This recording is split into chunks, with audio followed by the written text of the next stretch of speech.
Welcome back to the Night Shift, your safe space for talking about UFOs, UAPs, NHI, disclosure, and all of the other good stuff. It's an exclusive club, and you're in it. Front row for the weirdest show in the world. I've been reading the Atlas of Unidentified Flying Objects by our good friend Andy McGrillen. He is going to be joining us today. He's the host of That UFO Podcast. But before we bring him on, I just wanted to tell you guys, this book is phenomenal. And not only is it just a great read, it is so beautifully put together. When I picked it up and I just started reading it, there's a beautiful foreword that's written by Diana Pasulka. And in the intro that Andy wrote, one of the things that he mentions is being the kid who used to hang out in the library and just like thumb through books on weird stuff, the unknown, poltergeists, UFOs, the pyramids, whatever. And I was totally that kid, 110%. And I feel like a lot of you guys must also have been those kids too. So it's a real treat to have Andy on the show today. And I want to talk about some of the cases that are in this book. And we're going to get his reaction to some things that are going on in the news. There are quite a few. It's been a busy news week. Tim Gallaudet called out Sean Kirkpatrick publicly on camera. That was pretty spectacular. James Fox had some interesting things to say. We're going to get to all those things. Luna Burchett, the usual cast of characters. Before we do that, shout out to everybody who's in our chat. It's great to see all of you. Christopher Cobb. I see Future Ritual, Matthew McMillan. Mr. Justin's in here. Hey, Mr. Justin. He is the head of the Doomer Friday fan club and expanded universe website, doomerfriday.com, which is, if you go to doomerfriday.com/vote, you can vote on our Doom meter. Right now we're at, let's see if, I think I have it. Yeah, I've got it right here. We're at Doom Factor 5. So as the show goes on today, if it feels particularly doomy, you can go here, you can escalate, you can vote to escalate or de-escalate the Doom meter. I'm going to go ahead and raise it. It's got a really nice little sound to it. Let's see if we can get it up to Doom Factor 6. All right, guys. Also, a huge shout out to all of our members and all of our people on Patreon, everyone who supports not only this show, The Night Shift, but Psicoactivo, That UFO Podcast, Dreamland Motel, Others from Another Mother, and all of the other podcasts that we invite on this show and that we know, and all of our creator friends in this space. If you're supporting any of these people, God bless you. Thank you for doing that. It makes it possible for us to do this, and we just can't thank you enough. So whatever you do to support your favorite creator, please continue to do so. It really means a lot. And with that out of the way, I'll add everyone in. How are you, my friend? I've been here for a little while. Yeah. I'll add everyone in. Everybody say hi. There we go. It's a full house today. It is. I'm going to get myself off screen because I'm aware 5 is a bit of a crowd, so I'll scoot. Oh, come on, man. Yeah, that's it. No, I'm done. I feel bad. Ghosted. Look what you did, Andy. Look what you did. You kicked Xander off the show. Kick Xander off. Brady bunched him. Totally Brady bunched him. Oh, man. You have to look. Yeah, you have to look down at the. I don't know which direction you have to. Andy, how are you, my friend? It's good to meet you finally. I'm good. And as the show goes on, I might get a little bit high because the shed was painted yesterday. So there's a lot of paint fumes in here and it's really hot today. So yeah, take advantage of it as it goes along. But I'm good. Yeah, I'm good, man. Thank you for having me on, all of you. Most people who watch this show will get higher as the show goes on. So I think that's probably a good thing. We'll find out. But yeah, man. Your book is phenomenal. I know I keep saying it, and I've mentioned it a number of times on the show, but I really enjoy reading it. And my son is into it now. He loves it. And I found him going through it the other day. And so I actually pulled it out again and started reading through it some more. And I just wanted to say I really enjoyed it. And I wonder, can you talk a little bit about how long it took you to put that together, and what was your approach to choosing the cases that you did? No, thank you. ChatGPT mainly wrote it. No, I didn't. So People will think that now. So I was asked to write it just after the David Grush came forward in 2023, and a publisher reached out to me. I didn't want to write a book. I know a lot of people say that, but I had no plans to do it. And yeah, it came together over from October 2023 into 2024. A huge chunk of it in the summer of 2024, when the Euros, European Football Championships, were on. I used to spend a lot of time during work and after my day job just in the office in a Starbucks, writing bits and pieces. I'm not a writer. Anyone who's read it can probably tell that. And from there, it was finished kind of early 2024, mid 2024. Yeah, and then got published. So, like I say, I'm really lucky. The publisher done a great job. They made my words look and sound good. They were very complimentary, but like you say, the graphics team that put stuff together, the illustrators, designers, never met any of these people, perhaps never will, but they've all done a very good job putting that out there. So yeah, I appreciate it.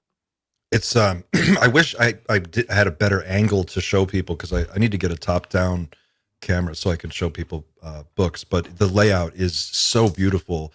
I'm a photographer. It's what I do in my normal career, and I have a lot of photo books, and I teach photography, and I'm a book guy. Something about like picking up a heavy book and sitting down in a chair and just like focusing in on it and enjoying that for an hour with no distractions. That is, the feel of the paper. Everything about this book is top shelf. I mean, the graphics team, whoever did the layout, it is beautiful. The pictures are great. I mean, it's just stunning. And it's strong. So if you have like a broken table or something and you want to prop it up, you can put the book underneath. It's multi-purpose, kind of like the original iPad. That's where I put it. Yeah, that's where it was. Under a table, That's somewhere where under. But it's really good. I'm relatively proud of it. So yeah.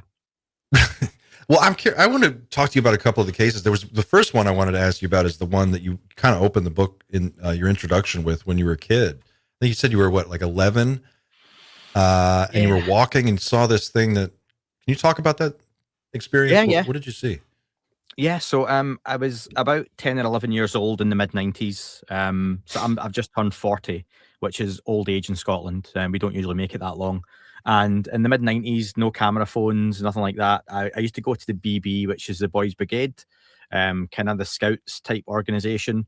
And it was held in a church. I'm not religious in any way, shape or form. I always feel I have to add that in there. And it was a kind of cold winter's night in Scotland, really busy area. A lot of the times you hear about UFOs, they're out in the desert, they're in the middle of a field somewhere, a big park. This was like all houses as far as the eye can see, shops, a busy main road, community centre. And we walked out the church, and there's like a long road, a couple of miles long. And I remember looking up to the right-hand side to cross, and I was with my mum, my sister, her friend, my friend and his mum. And across the road to the right-hand side, about half a mile away, there was like, if you could imagine a Ferris wheel, but at an angle, kind of 20, 30 degrees, spinning incredibly fast. You couldn't, if I said I could make out a shape, I'd be lying. But if you imagine a saucer at an angle, but just lights going round, like if it was a Ferris wheel at a carnival, everyone was dead because of the speed it was going.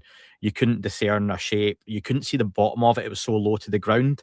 So it wasn't like it was up in the sky. It was really low down.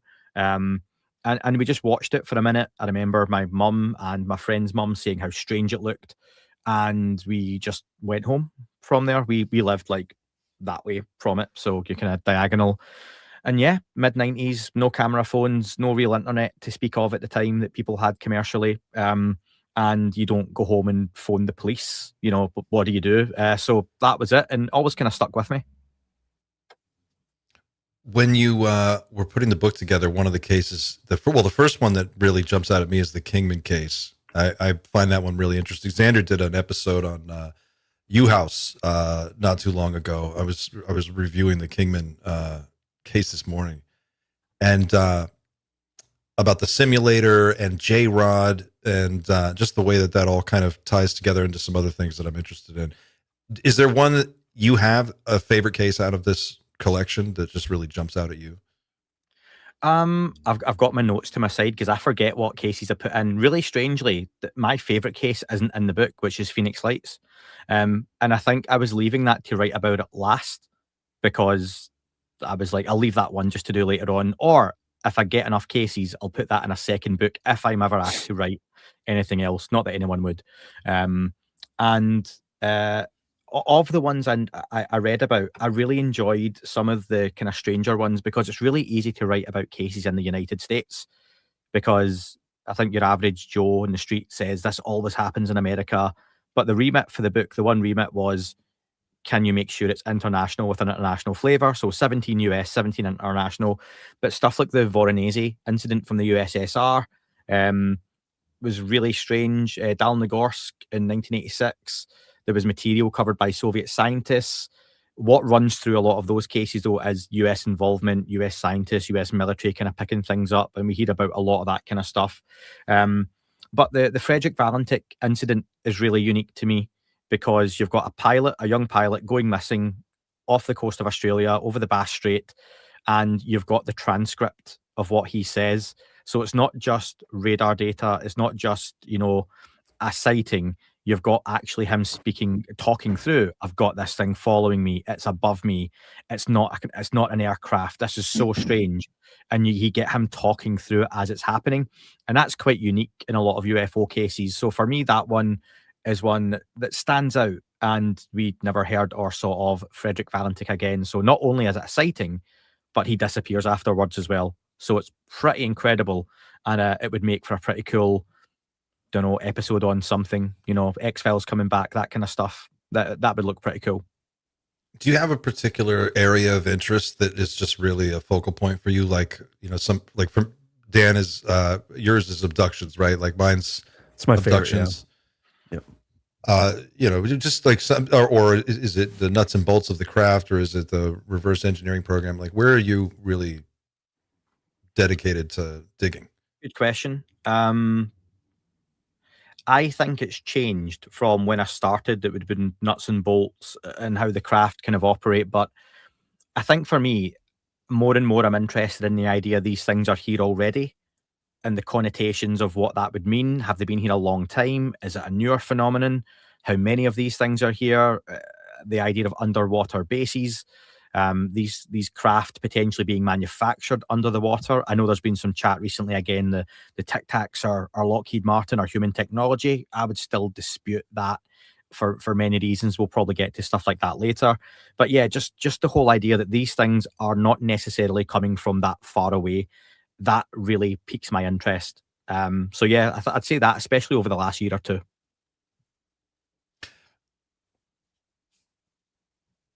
How has this space evolved since you started looking into it? Like you describe in your book being a young kid, having a sighting, and then, being the kid who was fascinated by the strange and mysterious.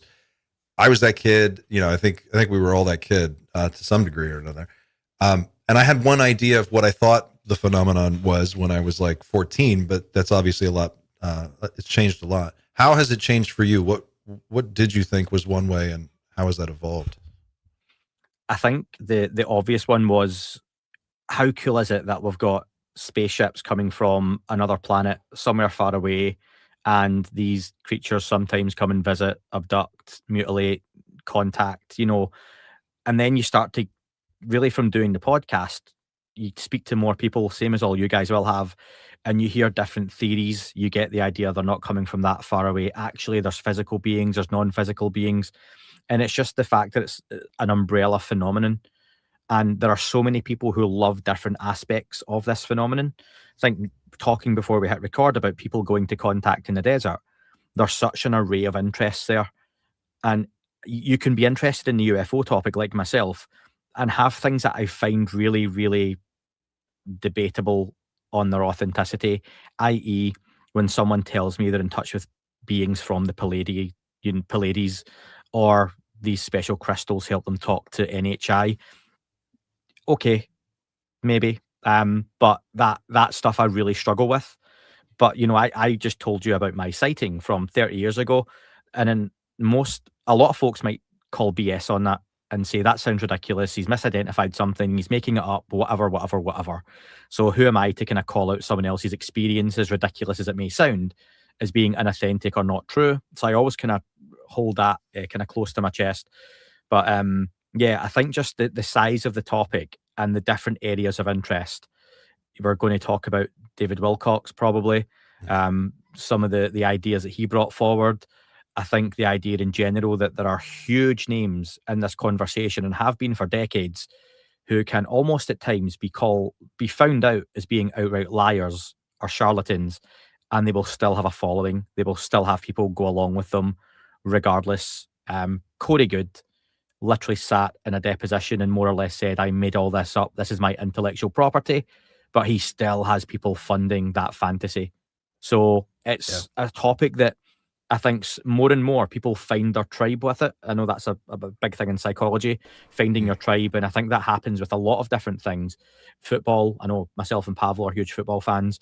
Musicians like Dan, people find their tribe and you stick to it. But people can be so stubborn and pig-headed and not be able to see the kind of wood from the trees at times. So yeah, I think that answers your question.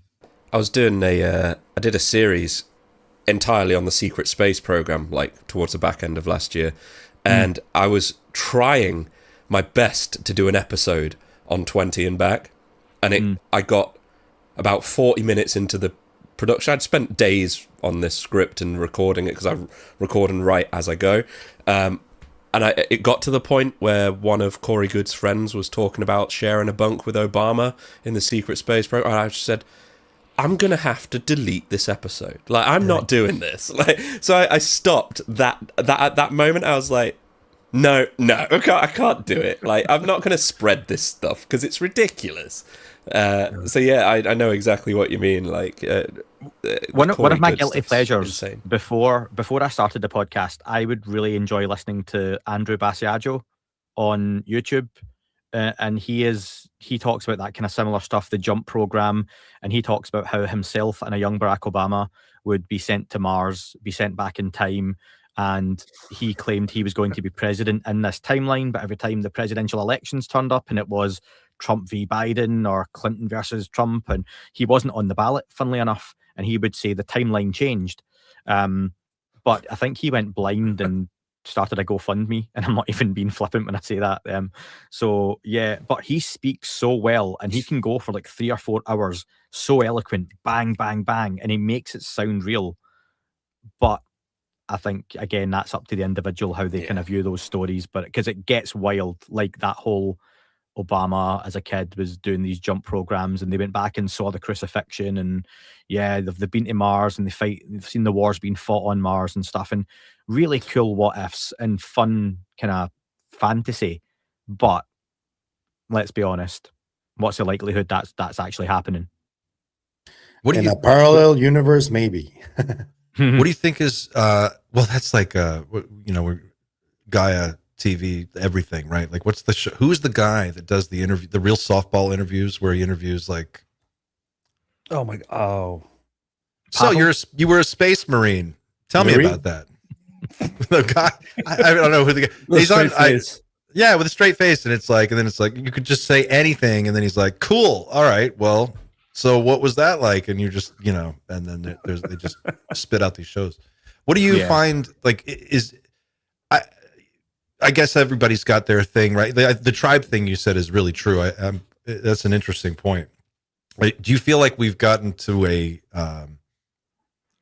UFO mainstream moment? It feels like it's kind of gone fully mainstream. Do you get that sense? No, not properly. No. Not like, it's not there yet. Until it's regular. I think the closest we have come to UFOs being truly mainstream, and you've got to think it's not just in the US, it's got to hit international shores as well, was Grush.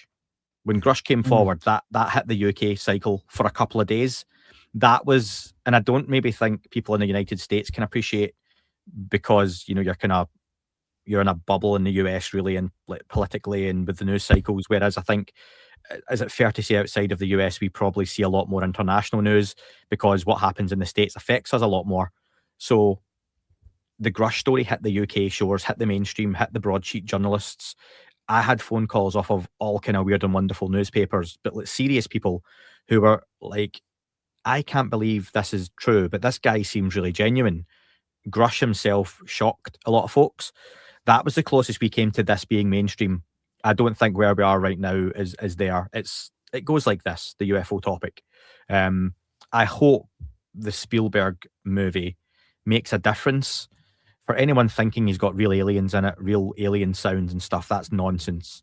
But I think there's a chance if we get something dropping in the coming weeks with the aliens.gov or alien.gov site, and in conjunction with that movie, which Spielberg must be loving the viral marketing that can go along with that, at the same time, that can make a difference again. But I feel we've not had a peak like Grush, perhaps maybe ever, in UFO circles. And for me, it really lasted 4 days if you're talking UFOs going mainstream. Don't you think, though, that moment, just Grush making the statements that he's made so far, has pushed the conversation so much further along? I mean, like you said, we have a Spielberg movie called Disclosure Day now. Like, what? It seems like so much has happened since 2017. I talk about this a lot. If you look at other podcasts like Joe Rogan, and he has Bob Lazar on, he's getting 8, 9, 10 million views per video. I mean, it's crazy the numbers that he's getting. So it seems like people have it's much more at top of mind for a lot of people. You don't see that? That doesn't. Some people, yeah, but I think you've got to think what is truly mainstream, and you've got to go to your average person in the street, not your YouTube bros who watch Joe Rogan. And that's a great audience he's got, because it is on the pulse for a lot of people, given the size of the audience. Same with a Sean Ryan, Alex Friedman. These guys get millions, really serious views. And then you're level down, you've got your Jesse Michaels, your Chris Ramseys, that are making essentially the new TV shows. They're not making podcasts, they're making TV shows for people, right? For me, when it gets to the point I can go to people in an office and say, give me some names about UFOs and tell me some stuff, they're still going to say Roswell. Most won't say David Grush or even know that name. They might mention somebody who came forward and talked about UFOs and aliens.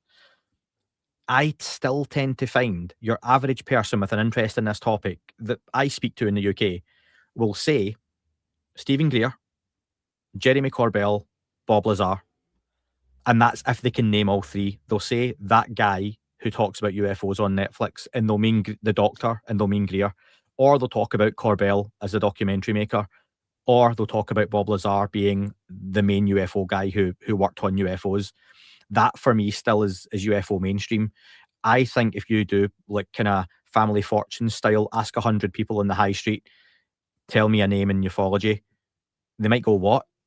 Okay, tell me a name in UFOs. You'll be lucky if you get 2 or 3 would say a Grush, Elizondo, Mellon. Outside of that for me is truly mainstream. Is the subject more popular and less stigmatized? 100%. Is it mainstream? No, not yet.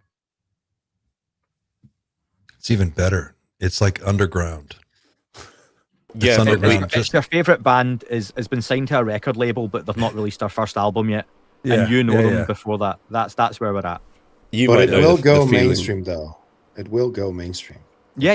I'm gonna use this opportunity to plug a friend of the show who made this for me, and this is the UFO pendant that I wear. So if I'm ever out and people are like, "Oh, you're into UFOs," this is like being in a secret society. You can show this. Mitch at Earth and Objects Jewelry makes these, and he has some awesome designs. So please go there and check him out. And this one, just show people you're serious when you meet him on the street. I wonder if you get this, Andy. If you go to like a party anywhere and you get the one guy who has nobody else to talk to, and I never have anyone to talk to because I always go to the parties of my wife's friends. You always get the guy come up to you and he's like, "Oh, I heard you're like into UFOs. Cool. What's going on then?" And it's man. Okay, yeah, cool. Let's exchange numbers and let's. But sometimes you meet cool people that way. Like I've made real friends that way, and it's kind of awesome. I'm like, thank God you're here. Okay, let's talk about something that I'm actually interested in, that I can have a conversation. You don't have that. It's usually a guy who has been pre-drinking for like 3 hours, and literally cannot name a single person. So they're not. He wasn't they're actually not, invited to the party. No, it's just some random off the street. Yeah. So to Clint's point and yours, Ander, I think maybe one of the positives then is how that kind of approach has changed, where people, instead of coming up and being like, what's going on, people are probably more likely now, thinking of my own interactions, to say, so is this real then? And I think that for me is a really positive shift and change in the approach, that there's still a long way to go, but people are far more open to the idea that, so this is real. And they want you to almost convince them and give them what's new, what's the evidence. And that's still a difficult sell. That is still a difficult sell. But there's, to Clint's point he's making, there's a lot of positive moves happened, especially when you can rhyme off US politicians, from senators, congressmen and women, presidents, former presidents, all in the last, couple of months, making a waiver this week in UFOs. Yeah, this week. So like I've said, when people say it's a quiet week or a quiet couple of weeks, maybe for people making content, idiots like us, right? You maybe see a bigger picture because you're so involved in, I'm doing stuff this week and I've heard more, I'm researching more. But if people really take a step back and look at everything that's happened from 2020, 2021, it's so busy. There's so much happens. And like, that's why I appreciate some of you guys and what you do, like Pavel particularly, how often you do those shows where I go to bed and Pavel's put a show out, and I'll go to sleep and wake up in the morning and he's got a second one out because something else has happened and he's talking about it. And it's like, fuck. So that first one that I was going to talk about tomorrow is not even relevant anymore, because it's now Pavel's second last show. Just understand. He's just showing off, dude. That's all he's doing. Yeah, he's just showing off. He just scoops himself. He just sits hovering over the live. It's ADHD, I swear. Yeah, it's something. So yeah, but I think that just shows you how busy it is, and there is always something going on. And it's crazy that we live in this time, because imagine trying to do this 15 years ago. There's no news. There's no regularity, and that's where it was monthly newsletters.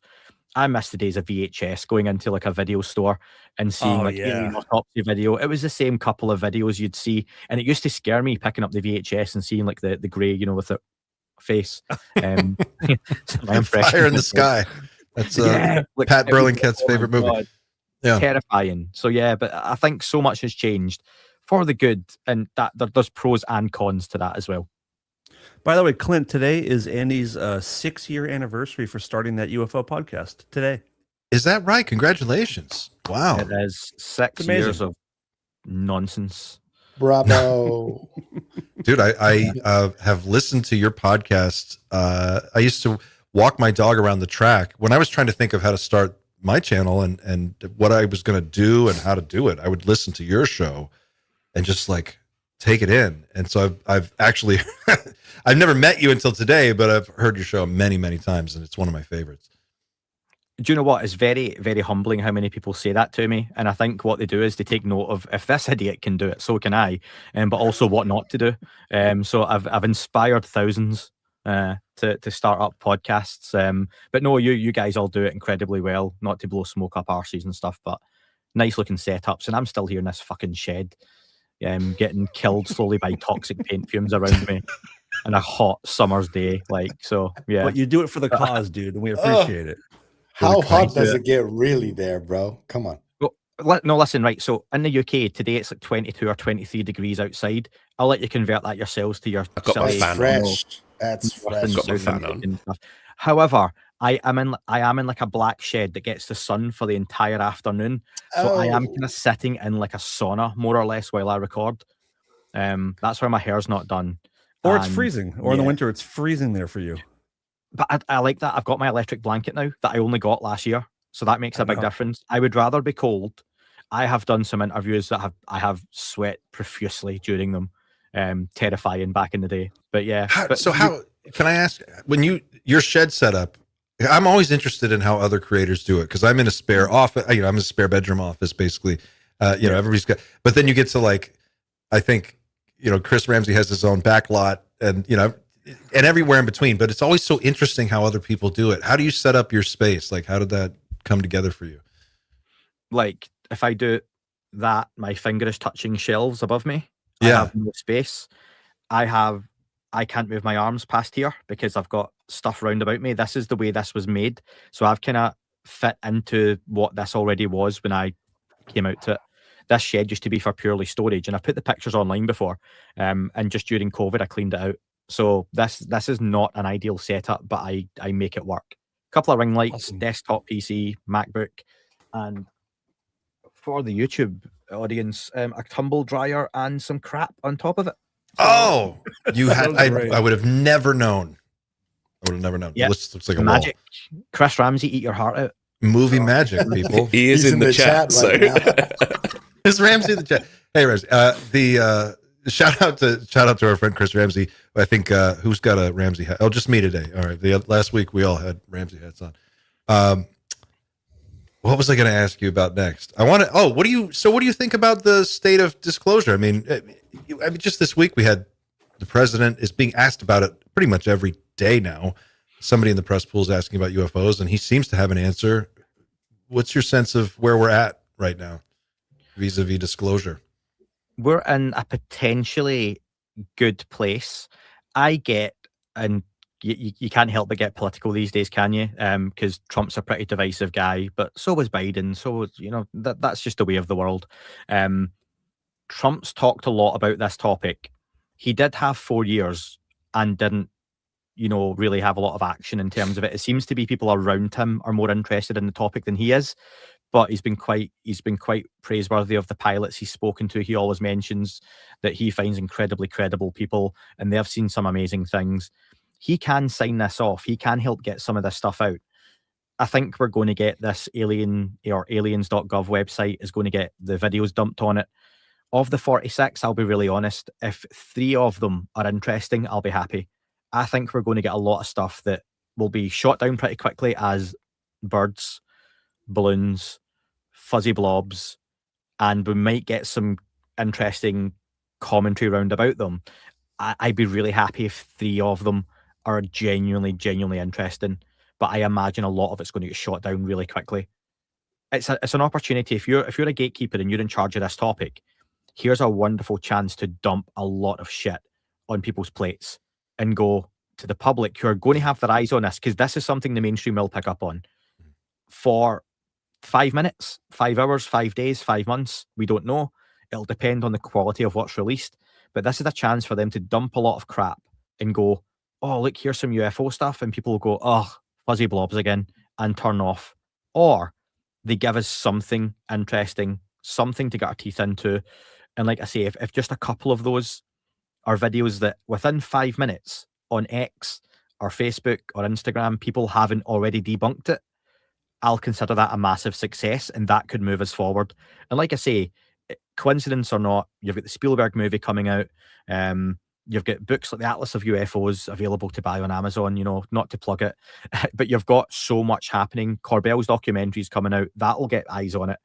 Divisive, again, as a character as Jeremy can be for some folks, he can be Marmite. A lot of people, their entryway into this topic is Jeremy Corbell. Your average Joe, the first thing they come across is his documentaries on Netflix. Same with Stephen Greer, love him or hate him. Stephen Greer is a gateway and an entryway into this. Greer will have a new documentary out pretty soon. It's been a few weeks since he had one released. So there will always be something coming along. It's going to be a busy summer. We are overdue another hearing. I hope that the next hearing is powerful. It's really disappointing that the one we had with Knapp & Co. that I thought was actually really good, it happened 24 hours prior to the Charlie Kirk assassination, which just that's it. Headline's gone. Yeah. So if we could get something to happen that gets a little bit of spotlight, we get a couple of cool witnesses involved, and then you've got all this mysterious scientist shit in the background, which is really capturing people's imaginations for good or for bad, because it's pretty serious. Yeah, I think there was a rumor that the next hearing was going to be about MK Ultra. Yeah, not a rumor. It's confirmed. Oh, great. Okay. May 13th. Soon. Okay. That's a good thing. It depends on how they do it, man. Because and yeah, I don't trust that they'll do it well, if I'm honest with you. But if it's done well, which means they do talk about everything, it is going to be chaos. But I don't think it will be bad in the long run. It's You get not the exactly sense, though- like sorry. I was just going to ask if you get the sense that there's a lot of motion behind the scenes, right? Like it seems like there's so much smoke every day. And I know I agree with what you're saying. Like there's also a there's an ecosystem of like news reporting around UFOs that does kind of come and go and wax and wane. But even more than that, behind the scenes, it's like we have David Grush advising Congress. He's on the task force now, advising Burleson and Burchett, and you've got Luna. I mean, it seems like there's a group of members of Congress who are at least hip to what's going on, enough to know when they're being, lied to, or if they're being, just told a bunch of nonsense. Certainly, Burchett seems that way to me. Do you think that'll have an impact? Yeah, and it's interesting, right? Because we can look at it really positively, and it's all opinion. But David Grush, I think, generally seems to have the backing and support of the kind of UFO community as a really credible guy, and I personally think he is as well. And you would see him as an advisor and a consultant as a really positive thing. But you've also got Eric Burleson on news channels with Stephen Greer beside him. So I can't imagine David Grush and Stephen Greer provide the same counsel. So you've got a Burleson being pulled left and right. You've then got Danny Sheehan involved, it seems. You've then got Corbell and Knapp involved. So you've got congressmen and women being pulled in different directions with different narratives and different agendas, not all good or bad. That's a difficult place to be, because who are they actually listening to? I think Luna particularly, and I don't mean this to sound derogatory, but she has sat on certain interviews and just went bleh, in terms of, it sounds like somebody told her before she went on, say this, say this, say this, say this, say this. And she's went, yeah, the Book of Enoch, there's angels, and the angels aren't angels. And actually, when we say angels and demons, and it sounds like a lot of stuff she's been told that it's not her fault she's not fully across, but it's like they're trying to catch up and learn so much in such a short time. I'm just wary of who they're actually listening to and how much information they're getting from these people. That's a concern I've got. It's a fair concern, I think. It's a weird difference in interpretation of like what disclosure actually means. Like I think that's one thing that's very vague. What is that term? Do you remember indicate? Was it last year? Chris Mellon and Linda Moulton Howe had like a sit down interview at some event. I can't remember where they were. It was something in Washington. Was it before a hearing, or do you remember this? There was like a. I remember didn't she talk to Lou Elizondo at one point? I remember that. They had a weird interview. The weirdest one was Linda Moulton Howe and Chris Mellon, that I can't see as two more different people in the UFO world. No, she's awesome though. Yeah, but that's a really weird juxtaposition to have. Tell me about the bodies. Yeah, in the tubes. Why are there thousands of bodies? Wait, what? What, Linda? Chris, why are we sending super soldiers across Antarctica to fight against the Greys? And Mellon's like, And I'm making that comment flippantly, but I think there's something along those lines in that interview, like that kind of, and it's such a strange, and that's what I said to Danny Sheehan when I spoke to him. You're in Stephen Greer's camp and Lou Elizondo's camp. Those two guys sitting across from each other, it's not going to happen, unfortunately, on any of our shows, more than likely. Maybe a Jesse Michaels could sit them both down.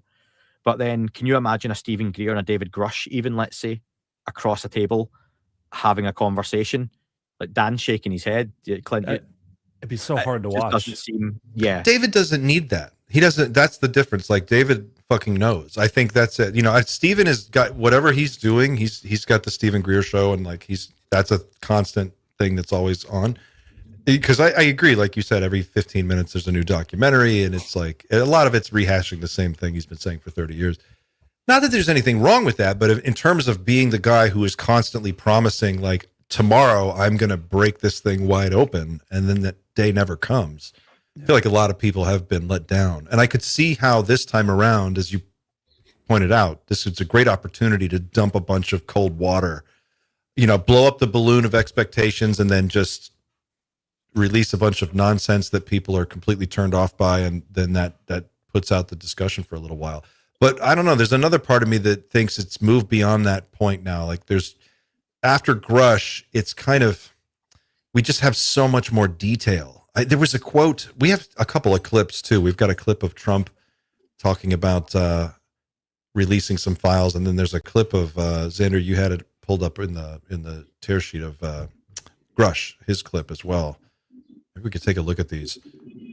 There's another version of this that shows the two astronauts. Did you guys have that one too?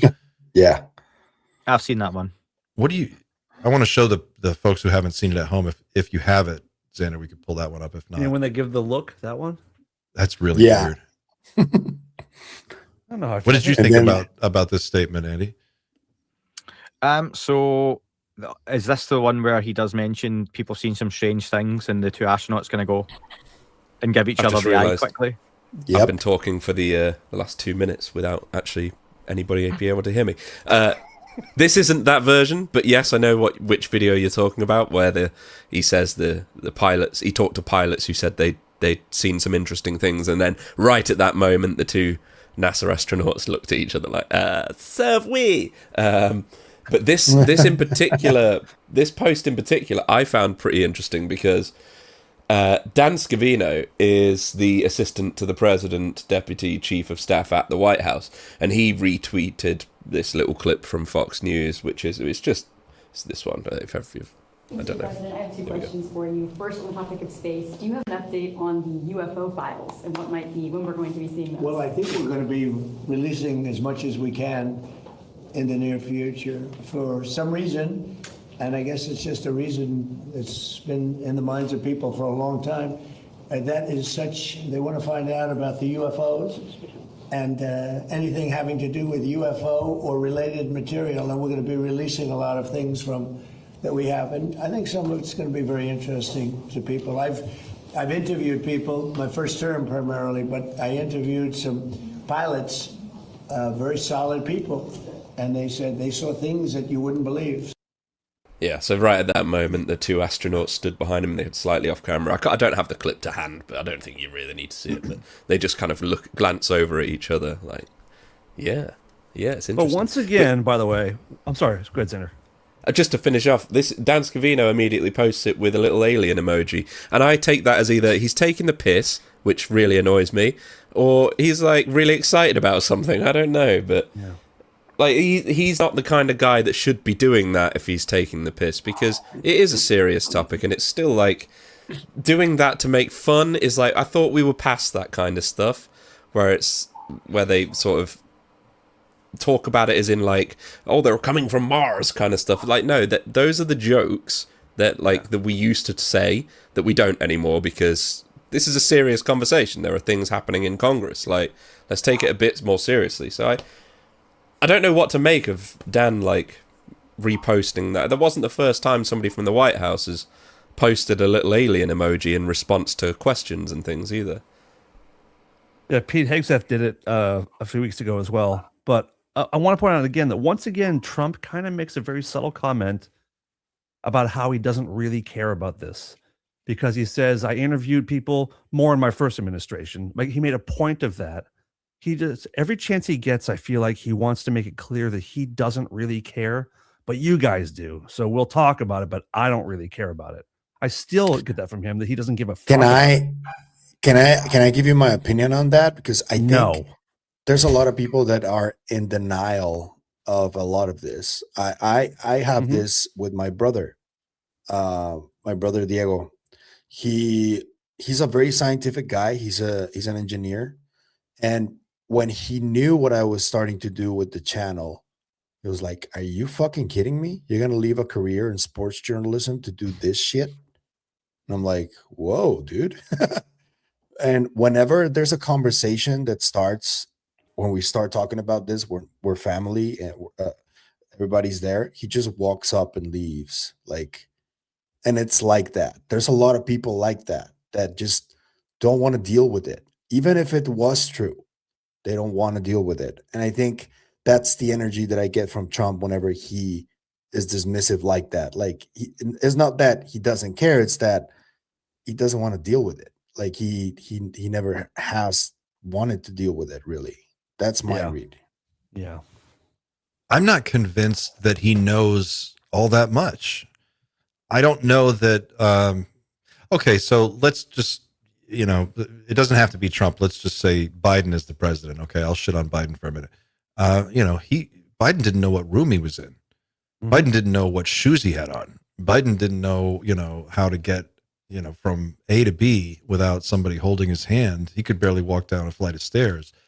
I don't think you trust a guy like that with this kind of sensitive information. If we're to believe it's that secret, that's super secret, I don't see how, regardless, you have to consider who the actual man or woman is that is wearing that suit and sitting behind that desk. It's not just the president. It's a person too. And they've got fucking, mental problems sometimes, and maybe they're not all there, and maybe you can't really trust them. So I struggle with this idea that Trump is like fully briefed in on all this stuff and other people would be kept out of the loop.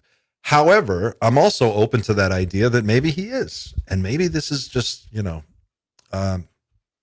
it just seems like it's so, the people who get close enough to the center of this secret, however far away that may be, the ones who get deeper and deeper into the shadows of investigating it seem to get pretty freaked out.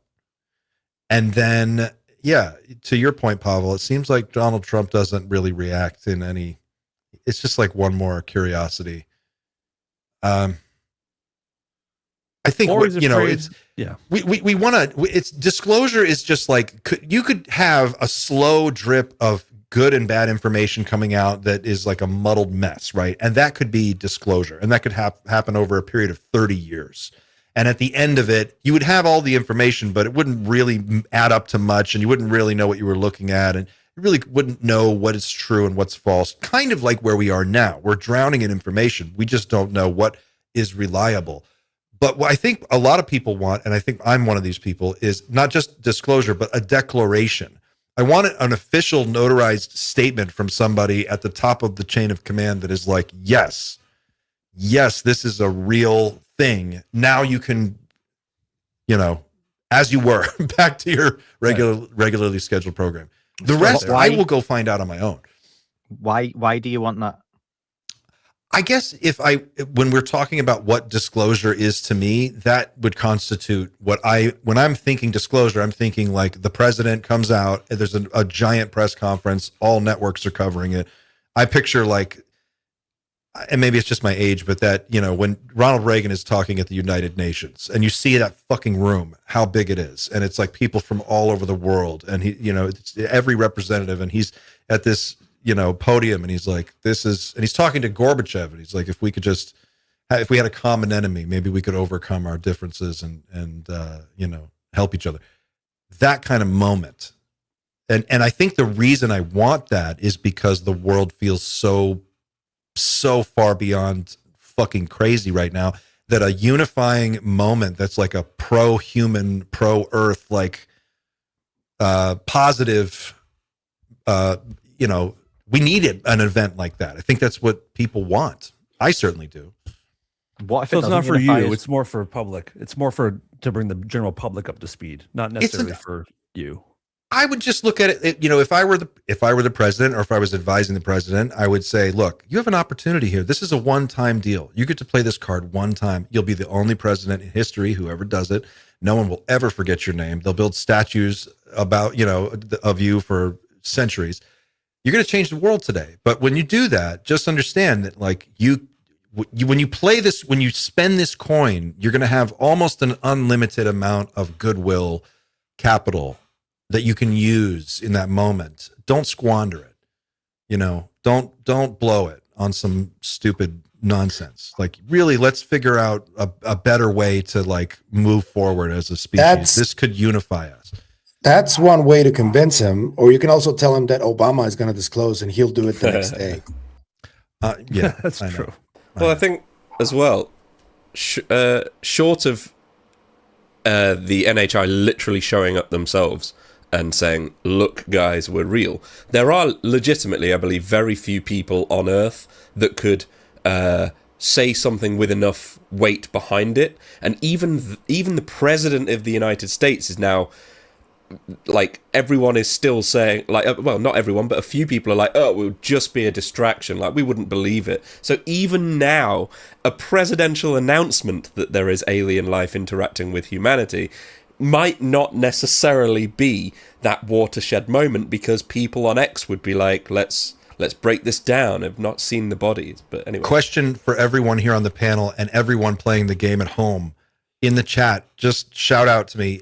Would another world leader, and I'm thinking like President Xi of China, came out and did, like, at this stage in China's, arc, they are, a peer of the United States. Like, they're just, I mean, in terms of economic strength and what they can, do with the world stage. If they said something, would that make a difference? Yeah. Yep. If he was like, the People's Republic of China, we have recovered these craft, we've successfully re-engineered their technology, and we're going to begin deploying it to make sure that the Chinese economy is the most advanced in the world. We invite other countries to join us on this new chapter of history. It would feel like, oh shit, the Chinese are leading us into the next century. This is it. Okay. And in a day, you would have people in the minds of the world, it would be like, well, America is a failed power, a kind of a mess. The future is over here. I feel like that's the kind of moment we're looking at. I wonder. I also think the Pope saying something would be massive as well. That could be a powerful statement. I'm not religious at all, but I think it could get to people. It could hit people in a different way. If they disclose and open the Vatican library, I will be convinced. Yeah. That's the only reason I would accept the Vatican to say something about this. But for me, and I've heard Andy talking about this on the show multiple times, that it would have to come, if it counts as disclosure, it would have to come from a government or the scientific community, like something from James Webb that I've heard Andy talking about for the longest time. That would be something like that. And it makes you think, though, that this guy Grillmare, that's what he was doing. He was investigating James Webb. Like, he was leading the project. It's kind of weird. I think best case scenario too would be to have multiple world leaders present it together, like a unified, get 5 superpowers or whatever together on one podium to be like, hey, everybody, to all of our people, this is a reality, and let's figure out how to move forward with this information. And we have a lot of questions, and we have even more, with a long ways to go, but a unified global front would be perfect. Never. What a clean page, clean sheet. You don't think so? Yeah. Ever? No. I think the most credible way for it, because no matter what world leader does it, so whether it was Putin, Xi Jinping, or is it Xi Jinping? Chinese did, or Trump, you're going to get questions either way. I think if you had a scientific board standing, like nameless people we don't know of, head of this, head of that, head of astrophysics here, and they stand and say, James Webb Telescope, Pavel has heard this many times, we have detected undeniable signs of life 18 months ago. We checked it 12 months ago. We checked it 6 months ago. It's only getting stronger. And we think we have found signs of civilization, not just methane gas, we have found industrial pollution, light sources on another planet. Undeniable. We are not alone. I think that holds far more weight with your average person than Trump, Putin, insert another in here. And that also, I think, I was going to say, you're probably going to say it there, Dan. I think that gives gatekeepers, legacy programs, people keeping this a secret, it gives them an out that you can then almost allow the public to learn as they go. And there's almost like an ignorance is bliss, where it's okay that we've found something really far away, and then you start walking that back, because then the public now know there's nothing here, but there's something really far away. But maybe that means something could be coming here, and you slowly get more and more people on board along the journey. We're going to send a probe. The probe's going to take X amount of years. During that time, we're going to step up funding across these different disciplines. Oops, we found something even closer. Oh, we're on one of the moons of Pluto that's water. We're going to make sure we're actually going to put another $5 billion into this. They're all racing to get there, because we've got the Chinese, got the Russians, got the US, all fighting to get the first probes. Oh, look, we found this massive fucking whale alien under the ice. These creatures aren't, capable of communicating with us, but here's alien life on another planet. not as we expected, and then again, and you can do that over 5 years, 10 years, 20 years, and it just allows the public to acclimate to that idea as well. Or along the way, huge craft appears over some major city, boom, done. That's what I'm gonna say. Is like what you just said it's a great point, but I think we all agree that the fact is that something is here now. Like something is here right this second. So if we say we've discovered, signs of life so far away, that's true, but it's also kind of a lie by omission because we do know it's a lot more to it than that. So it's still not being completely honest with the public. Do you think the public will care? In which that they're being lied to, or care what? I don't. Do you think they'll care largely that they've been lied to, that there has been a cover up? I think 0.01% on X will care, but I without think the context being provided alongside why the secrecy is such a crime against humanity, people won't connect the dots. But like, if they care anyway. If they would, it depends. If they were truly told that, like, I mean, this is providing this is the truth. I don't actually know. But let's say we did reverse engineer something along the lines of a new energy source that could have literally rid the world of poverty 80 years ago. And, stopped us basically destroying the planet for money. No wars. Yeah, or at least less wars, you'd hope. Or a bigger war. Or one massive one, yeah, who knows? With that amount of context, people should absolutely be really annoyed by the fact that it's been kept secret. I don't know which way people would go with it. People can seem to get really annoyed without doing anything about it. So look at people just now. Epstein. Massive paedophile ring. Look at all these huge names covering up this. Oh, this is terrible. What's getting done about it? Are the public kicking off? Are we storming the gates? No. Yeah. And a little bit closer to home. That has to do with fear too, dude. It's not just indifference. It's fear. I would say the public is very engaged in that one. But what can we really do? We're not storming the gates. So for me then, I think fear, totally right, Pavel. But then would aliens not be 10 times or 100 times that? Because you're literally dealing with another life form that you don't know what its agenda, what it could do. It depends on whether it's positive or negative, because we've seen experiencers talk about both positive and negative experiences. So if the mass sighting is traumatizing, I agree. But if it's not, if it's something different, then we're talking about an entirely different reaction, right? But that'll all be individual. Look at COVID. Some people hark back to the days of COVID really fondly and miss those days of being stuck in away from the public. Other people traumatize them. Also, even if it's positive, I would also add that people are going to interpret it based on their worldview and philosophy. Yep. It's not going to be the exact thing that whatever those things are want to show us. It's going to be what we see through our lens, which makes it even more complicated. I wonder if it's going to be more, sorry, just to jump in before this leaves my brain. I wonder if it's going to be more like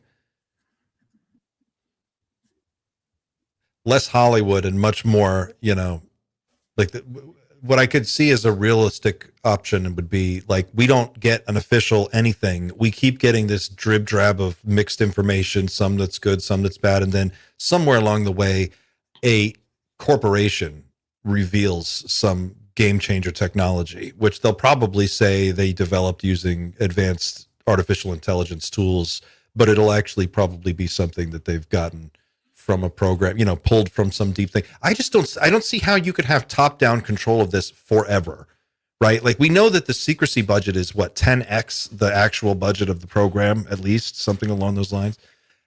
You can't maintain that forever. Sooner or later, doesn't this technology have to become commercialized? It's worth so much. I mean, how you can't keep it locked up for the next 100 years. Well, it could be commercialized already, just not to us. It could be. It's probably being used by somebody somewhere. Yeah, but we just can't. We can't play with that cool stuff. It's not for us. But everything was like that at one point. Capri Sun, those little squeeze packs of Capri Sun juice. That was a NASA thing. I mean, like all the stuff that we use now.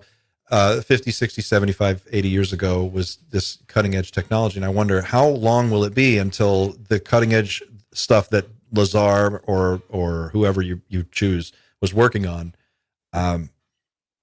inevitably, just kind of by the power and forces of the market, is just like there's a board of directors sitting around going, we're sitting on this shit. Like, so yeah, we're making a few craft out of it, but we could be making fucking everything out of this stuff. The problem is that allegedly, if this technology is real, the technology is kind of anti-capitalist in a way, because it's so cheap and abundant and effectively limitless that, you know, BP just posted the fact that they've just doubled their profits since the beginning of the Iran war. Like, they're not going to give that up for free energy, because what's the point? Like, what they need to happen is that for living standards need to fall so low that people literally do not want to live in that condition anymore. That's kind of that's the time that people literally say, no, that's enough. And it could be at that point where nobody can afford energy anymore that somebody comes up with the grand answer, and we're willing to give up some freedoms to have some access to it, let's say. Because the alternative is much worse. Can I give 2 points then? Because one on that and another one on the mass sighting thing, right? One, mass sighting. What if the mass sighting doesn't propel us forward?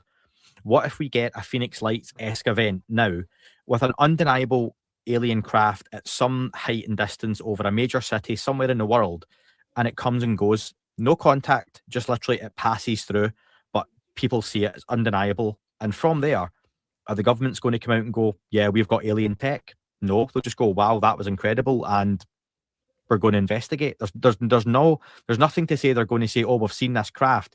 Yeah, the public now knows worldwide we're potentially not alone, but what if it just comes and goes? That's an option. And secondly, see the free energy thing. I never understand where people get this concept of they've got the ability to create free energy, why everyone thinks they're going to get it and it will be free. Do you remember that episode of The Simpsons, right, where Homer has a daydream and he invents a cube and it's the greatest invention of all time, but he can't quite see it and stuff, right? Do people have this idea that we find out there's aliens tomorrow and then they go, okay, where's the free energy? And Elon Musk goes, actually, we've got 12 billion of these little free energy cubes we've made, and we're just going to give them out to everyone. How do people think this is going to work? If they come out and tell us we now have a new energy source, you're not going to be told it's free. All energy is technically, free if they want to make it free. You're going to get a new energy source. It's going to replace X, Y, and Z, coal, all that kind of stuff, right? Nuclear. You will pay a subscription for it. You fit this in your home. This will power everything in your home, but that will need to be manufactured, distributed, regulated. There will be different qualities and quantities of it. People will pay for it. So I never understand, and maybe someone can explain this to me, where this idea that we will all get free energy comes from. You will pay for it. I would say if it in a good case scenario is that it's going to be cheap energy, not free energy. Because you're right. The analogy is air travel. So air travel used to be ridiculous. I mean, I know it's going up now, but that's because energy prices are going up. But effectively, air travel became cheap because the technology advanced so much that the competition could keep offering lower and lower prices and still make a healthy profit. So it still works within capitalism, but at some point, a free energy device, let's say, that pulls from the vacuum, I don't know what it is, but the profit you could make off that, you'd have to basically create a light bulb cartel of all of the energy companies, which they may absolutely do. I'm sure they absolutely do stuff like that already. But at some point, the light bulb cartel broke because it was just too easy for somebody to replicate it and make it much, much cheaper and then offer it in abundance to the masses. But yes, it still requires a subscription and things like that. Can I come in on that then? So we get this free energy device, okay? Do you ever remember, and this could be BS, but the point still stands. Years ago, there was a rumor that Saddam Hussein in Iraq was buying loads of PlayStation 2s to power and make it like a supercomputer. Whether that was true or not, I don't know. So with all the terrorism around the world, are we just going to dish out these devices that pull unlimited energy from the void to every Tom, Dick, and Harry to do what they want. Great Same point. Same Great with flying point. cars. We're going to get flying cars. We can all do this. Yeah, that'll work out well. Do we remember 9/11 when somebody hijacked a plane? Never mind, you can just fly your Tesla into anything you want, i.e. nuclear power plants, etc. Humanity is nowhere near on the cusp of a Jetsons-esque society. Yeah, we're not ready. Regardless of what anyone thinks. We're not No, people responsible aren't enough ready. for any of that stuff. Not a chance. I So agree. yeah, I hate to, maybe the Doomer thing goes up based on this, but yeah, go to DoomerFriday.com/vote. You can raise the escalate the Doom meter. We're at Let's get to Doom, 8. Let's get to 8. Doom Factor 6 right now. Let's go to Doom I wanted Factor to 8. add something that may add to the meter. You got to add all of this to all of this. The whole jobs thing that is going to happen with AI. About 50% of jobs in many areas are going to be cut down. So you want to put a meter on free energy too, with people losing their jobs massively. I think this is the whole point, right? Like these things the job thing is coming no matter what. And the Jetsons future is coming no matter what, because the advanced AGI is going to start making breakthrough technology just so frequently. I mean, it's going to be doing, it's already doing advanced mathematics and programming, and when it is able to do novel research and create new technology from scratch, you're going to start to see 100 years of progress in like 2 years, in terms of just leaps and bounds. So I think one thing I like about Richard Dolan talks about this a lot, this sort of panopticon surveillance state that's like gearing up, and you can see this with Palantir and all of the different AI companies just sort of getting involved in everything. I could see a future where we do get the Jetsons future, but the trade is no privacy ever.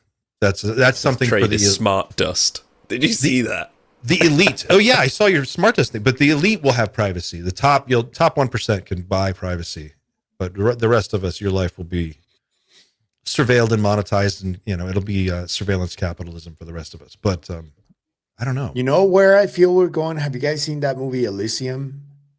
Yeah. Yeah. Watched it last month. Yeah. It's a I great think movie. we're heading towards something like that. Like there's gonna be like this elite society. There's gonna live somewhere off planet, and then there's gonna be the rest of us that are gonna just try and make do with what we have here. I don't know, that it's a bit doomy, but I've always thought about that. It's like we're not moving to the Jetsons territory. We're not moving to a free energy society, to that utopia. That's not real. It's going to happen. I think it's just going to be unevenly distributed, and it's going to take a while. There's going to be parts of the world will feel like you're living in the future. Parts of the world are going to feel like, the life expectancy will be 200 years, 180 of them really healthy. That's coming. That's already That's the world now, though, Clint, isn't it? Where parts of the world look like we're in the future compared to Tokyo. Folks who are running about with like loincloths on, and mass genocides of kids being macheted down because they pray to a different god. Like that's where we are now. So it's no different to how it is. I mean, you can even go down, look at a city. I live in LA, and I'm probably within half a mile of a billionaire, but also there's a bunch of fentanyl zombies that are living under a bridge near my home. People that are probably going to be dead within the week next to these hyper rich, successful people. So we have that in neighborhoods, never mind like country to country. I think that's going to, that defines the future at an extreme. Like when you go farther and farther out, you're going to see the ultra wealthy retreat into protected enclaves that are surrounded by private security and surveilled by robotic dogs that can see in the dark, and they work as a team, and they're going to have 30 of these things plus drones overhead, and then probably their own human security. It's going to be dark mirror, black mirror kind of shit. And the rest of the world will be whatever it is.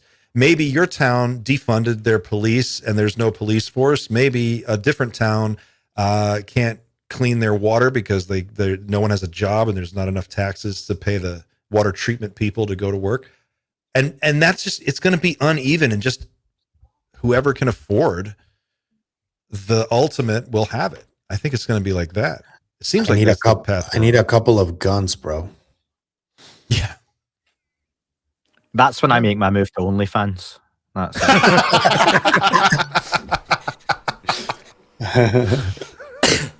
UFO Only- OnlyFans. Apocalyptic movies. I love it.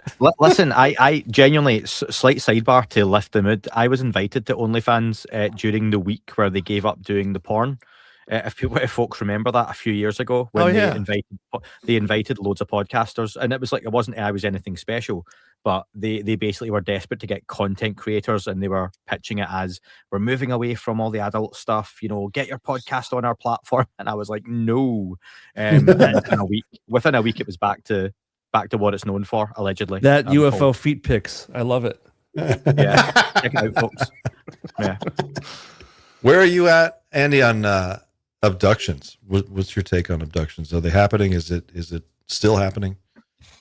Yeah, I think we live in a society where if someone goes online and tweets in 140 characters or 280 characters, whatever it is these days, and says they're abducted, it's just another tweet, because there's so much. You said earlier, Clint, about we live in a time of so much information, and that's a problem across society. We've now went from being limited and not knowing, which came with a lot of cons, but a lot of pros, really, to a time where we all know everything. And let's be honest, 20 years ago, were us guys sitting in front of a microphone doing this, talking to people. We were likely, most of us, just normal guys going about doing our jobs, but now you've amplified everyone's voices. Everyone can have a voice, an opinion, based on all this information. And I made the point on the podcast a few weeks ago, I can't remember who I was on with, but does the truth even matter anymore to most people? When I talk about finding your tribe, people can just go and find the truth they want to believe in. And regardless whether it is genuinely factually correct, that's what they're going to believe. That's the narrative they like. We see it across football, politics, academia, science, conspiracy theories. Sure. The truth is becoming less and less relevant depending on the individual. That might be the paint fumes talking, but I think that's, for me, a lot of where society's at right now. Really easy and lazy example is COVID and the vaccine stuff, where did it work? Did it not work? Were they microchipping us? Were they putting magnesium and metals in our blood? Or was it genuinely there to help? Was it not? Doesn't matter, because everyone's made up their mind. If we had another lockdown announced next month, COVID-20 comes along, and okay, we're going into lockdown, would it have the same effect? No, most people wouldn't do it. Regardless of the scientists and the people on your TV who are qualified, most folks wouldn't do it. So people will pick their camps, they'll choose their battles. So we're at a point in society, and this impacts obviously the UFO topic, where, same to my point about the Greer camp, the Elizondo camp, the Grush camp, it no longer matters what's true and what's not true. So back to my answer to your question about abductions, it would just be another tweet. Yes, they still happen, more than likely. If they don't, then that means the reason for the abductions, they're finished. If there was an objective to study, then do you know what? They got the information they need. And that's not, remember, this phenomenon isn't one entity, in my opinion. I have to always say, in my opinion, this is multiple entities. Certain ones were performing these abductions because some seemed really pleasant, others seemed a lot less pleasant. So if they have stopped, is that necessarily a good thing? Because that to me sounds like we're done with that phase and we're moving on to something else. Yeah, phase 2 or phase 3, whatever it is. Yep. I'm going to elevate the Doom meter. We're still at 6, guys. You can go to doomerfriday.com/vote. Try to get Someone put up a comment on the screen a minute ago, Clint. It said, if they acknowledged that technology was being traded for abductions, people would start paying attention pretty quick. There you go. Yeah. Yep. Larry Jones. Yep. That might get people's attention if that was acknowledged publicly and officially. That like, hey, yeah, you guys are being taken. There is a trade involved, and we can't really protect you. Good luck out there, everybody. That might get people's attention. I don't think we'll ever get that. I don't think they would ever. No one's ever going to come clean on abductions unless it's the NHI. You know, that's just too dark. That's literally like there's a monster in your closet and it can come get you. And and guess what? It comes and gets your kids too. But I'm with you, Andy, too, on the Epstein thing. It's like that we literally found out the world is run by actual fucking demons, like real dark demon monster shit. And they do go after children. And you're right. We didn't burn the world down. And for a couple of weeks, it was like everyone was sort of looking around going, when do they set shit on fire? When is it going to really go? Yeah. And now, yeah, we're drowning in information, but it's almost like people are so, I don't know, just exhausted by it all the time that it's like you don't even know what to react to anymore. People are just trying to survive the video game and, you know, get to the next level. People panicked and thought, shit, can I still watch Toy Story? Because if Tom Hanks is involved in Epstein, that movie takes on a whole new, like. So does the name people Woody. like, absolutely, yeah. I'd rather not know. Do you think they walk among us? Oh yeah. Who? The The pedophiles or do you mean the pedophiles? Yeah. The pedophiles or the aliens? The hybrids. We know the pedophiles. Oh no. Hybrid pedophiles. Oh god. That just sounds like half the other people's podcasts. That's Grush's tough pill to swallow. That's what it is. Yeah. It's hybrid pedos. God, that's We're gonna awful. get so demonetized. That's not good. Yeah. Hybrid pedophiles, part electric. So Half yeah, alien, half human, all pervert. 50 Shades of Grey. So yeah, that for me, yeah, I think Bob Bigelow's comment on 60 Minutes, I think there's enough chat, and I think that's going to be a really interesting idea that Spielberg brings to a mainstream audience. Again, I know there's been stuff on this in previous series by him and others, but the idea that these beings are here in some way, shape, or form, I'm really intrigued to see how they bring that out in the movie. And again, it just introduces an idea in a big way, in a different medium to a general public to be like, it's not just aliens coming from a different planet. You know, it looks like we've got screen memories. It looks like we've got the kids being abducted from a young age. These beings, you know, speaking through them, through their lives. So yeah, I think, yes, we have some. Like, I always quite like the video. Is it Vancouver, where the two men in black walk into the hotel after an incident that happened the day before? Yeah. Oh yeah. And That's a weird one. Spooky looking video, two kind of men in black. But yeah, that to me is legit. Yeah. There's a member question here from Clolo. I hope I'm saying that right. Or Clowlo. What are your thoughts on human mutilation cases, and could this be part of the reason for the secrecy? Thanks for the question. Is that didn't for me? that happen in Colares? It's for all of us. Mm. What do you think, Andy? Do you have any thoughts on human mutilations? Well, I've always liked the idea when it came to not like the idea, but with cattle mutilations, it made sense that they were studying our food chain because cattle produce so much, you know, of what we eat. But then when you're mutilating humans, it seems to be a lot more sinister.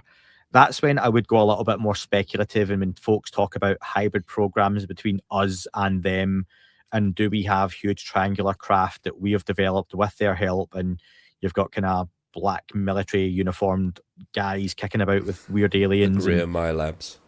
Yeah, all the MyLab stuff, basically. Maybe that's where that would come in.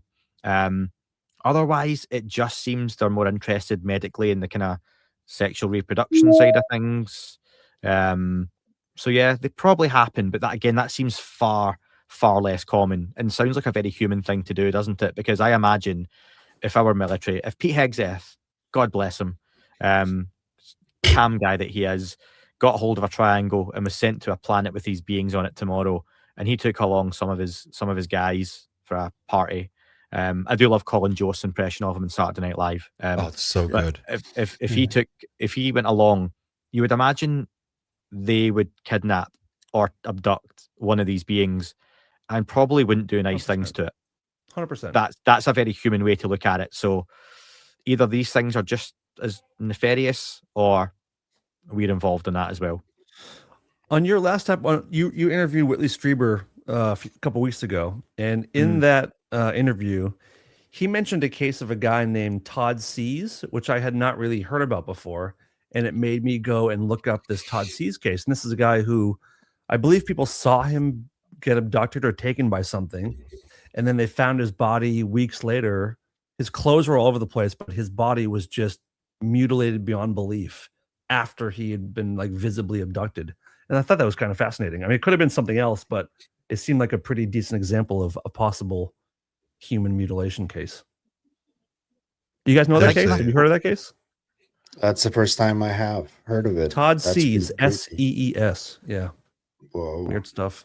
There's a aspect of the hybrid program that I find very fascinating, and it's one of the ones that it's a rabbit hole that I always wonder about. It's David Jacobs has always done. He always has the most interesting things to add to this conversation because there's so much detail in terms of like what supposedly these abductees are being told or shown, or what these beings are up to.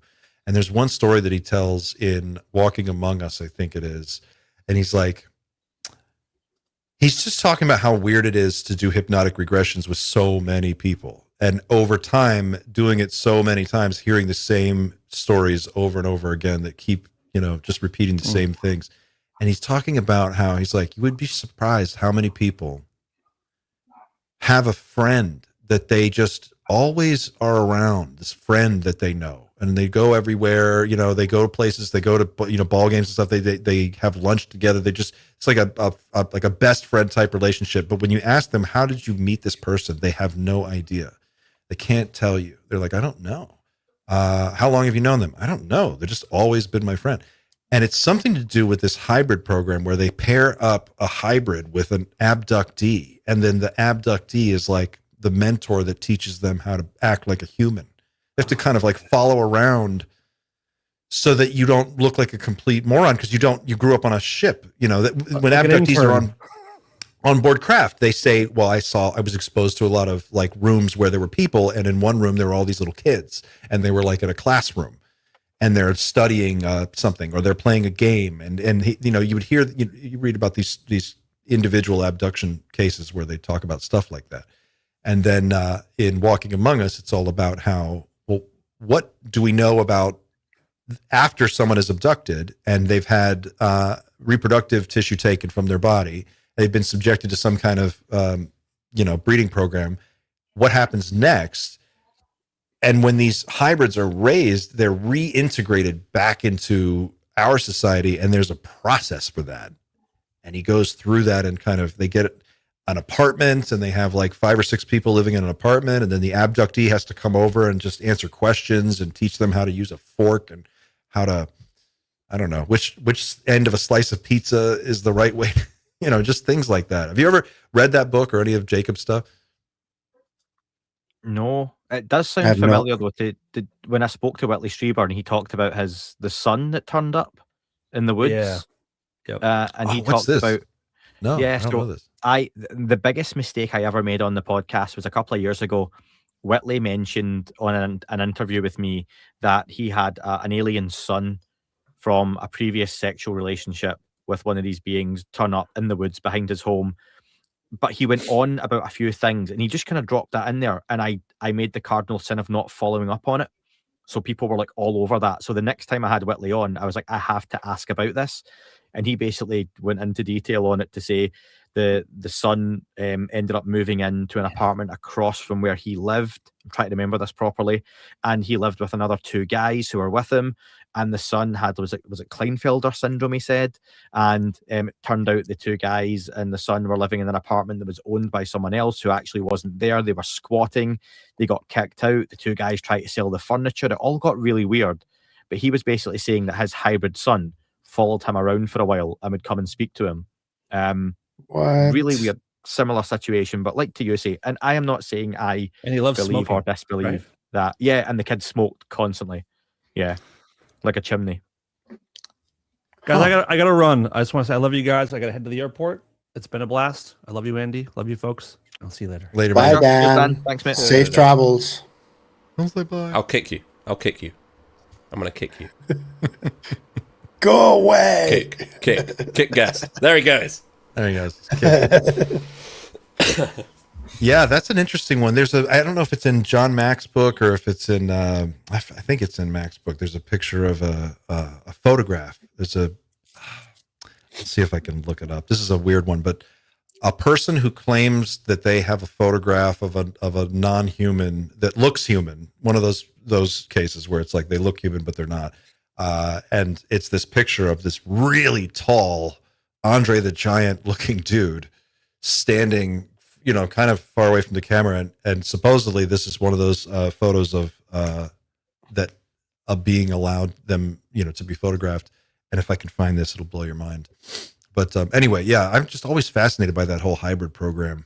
And like you said, there's a phase 1, maybe a phase 2. What phase are we in? What do you think about the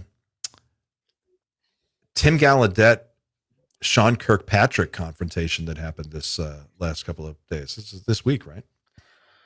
It was a little bit strange. I mean, if you look at the end of the day, Kirkpatrick got called out, as many folks have done. I don't think it's much of a surprise because the main Kirkpatrick call out was him saying he had no interest in the topic, hadn't been in any meetings, etc. And then Brandon Fugel dropped the picture of him in the Skinwalker Ranch catch up, very clearly there. Kirkpatrick's lied before. I, along with many others, I've tried to speak to him on the podcast. And then obviously Gallaudet calls him out at this thing. I didn't see the background as to why Tim turned up at the event. But do we want folks going around doing that? I don't know. Tim was obviously pretty pissed off. He was being called a liar. But it was a bit strange, and we didn't learn anything new from this other than Sean Kirkpatrick lied about his interest and the UFO topic, which we knew. We should probably watch to give people context because there'll be quite a lot of people that haven't seen this, I imagine. But here we go.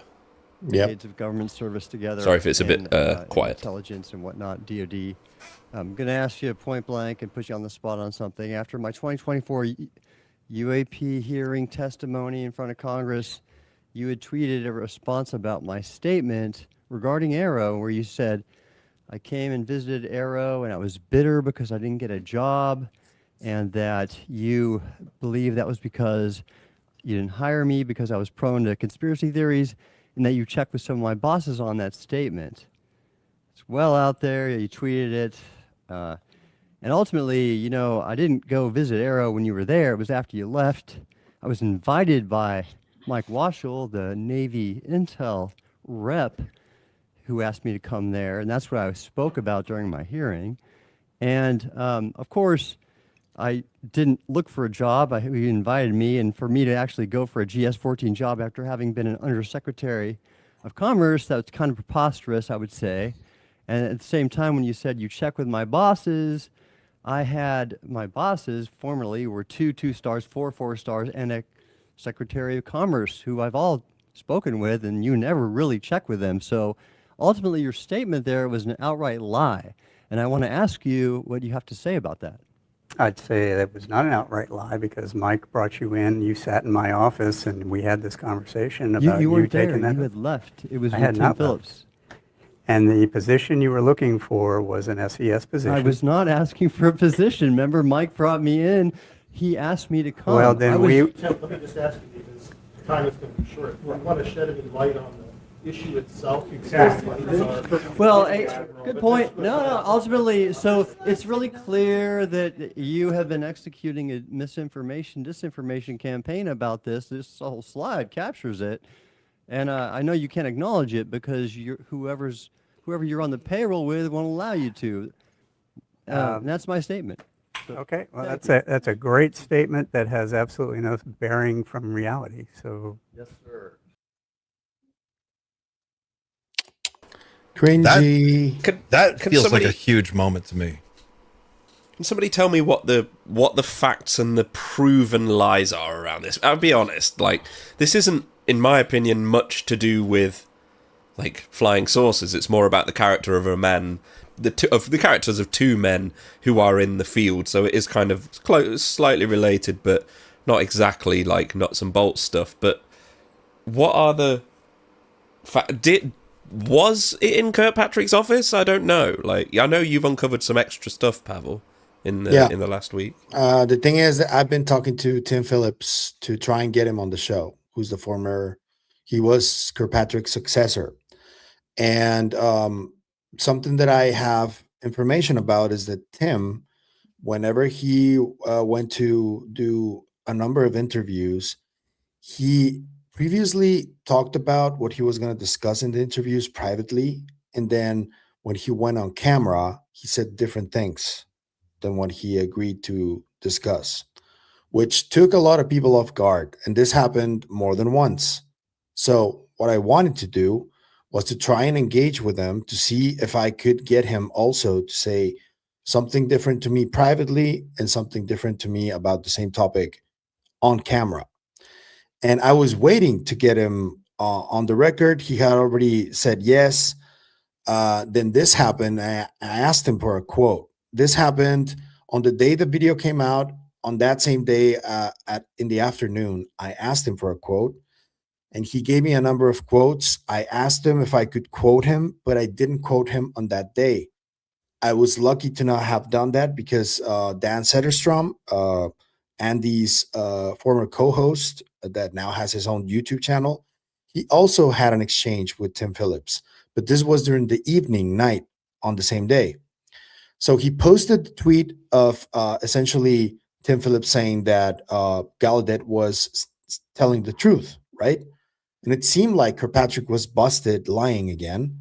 But then I caught Tim doing the same thing. Like he was saying something to Dan and then saying something very different to me in DMs. And he did allow me to quote him. So I did. And this was just an attempt to let people know that Tim does this, Phillips, that is. So for me, as far as I understand, there was an in-person meeting. But what I wanted to do was this with Tim. And I tried to do it on camera, but I got it through DMs. Yeah. So It the is very meeting unclear. didn't have Kirkpatrick in it, as far because Tim Phillips has said, and I was the one that took the meeting. He said kind of thing, bro. Like it's hard to tell what really happened right now. Why still. is this so difficult? That's the issue. That's a really important point here is people like Kirkpatrick, Phillips, and others get called out as liars by the UFO community. But then when it suits, you use their words as truth. So when do you choose to believe them and when do you not? If they're liars, you have to assume, or you have to at least be wary that anything they say is false, misinformation, misdirection. So I think you have to be very careful. Like Pavel says, Dan heard one thing, Pavel heard another. You can't just go, well, this guy lies all the time, but he's not lying here. So, we've caught him. How do you know? It was how do you impossible. know? It was more has there been anything that's come up that has created a contradiction between what Gallaudet has said in the past or anything like that? Has he remained relatively consistent and it's Phillips and Kirkpatrick that have literally said two different things at different times? Or Gallaudet has shown... I've seen the picture of Kirkpatrick at that meeting about Skinwalker. I know that. Yeah.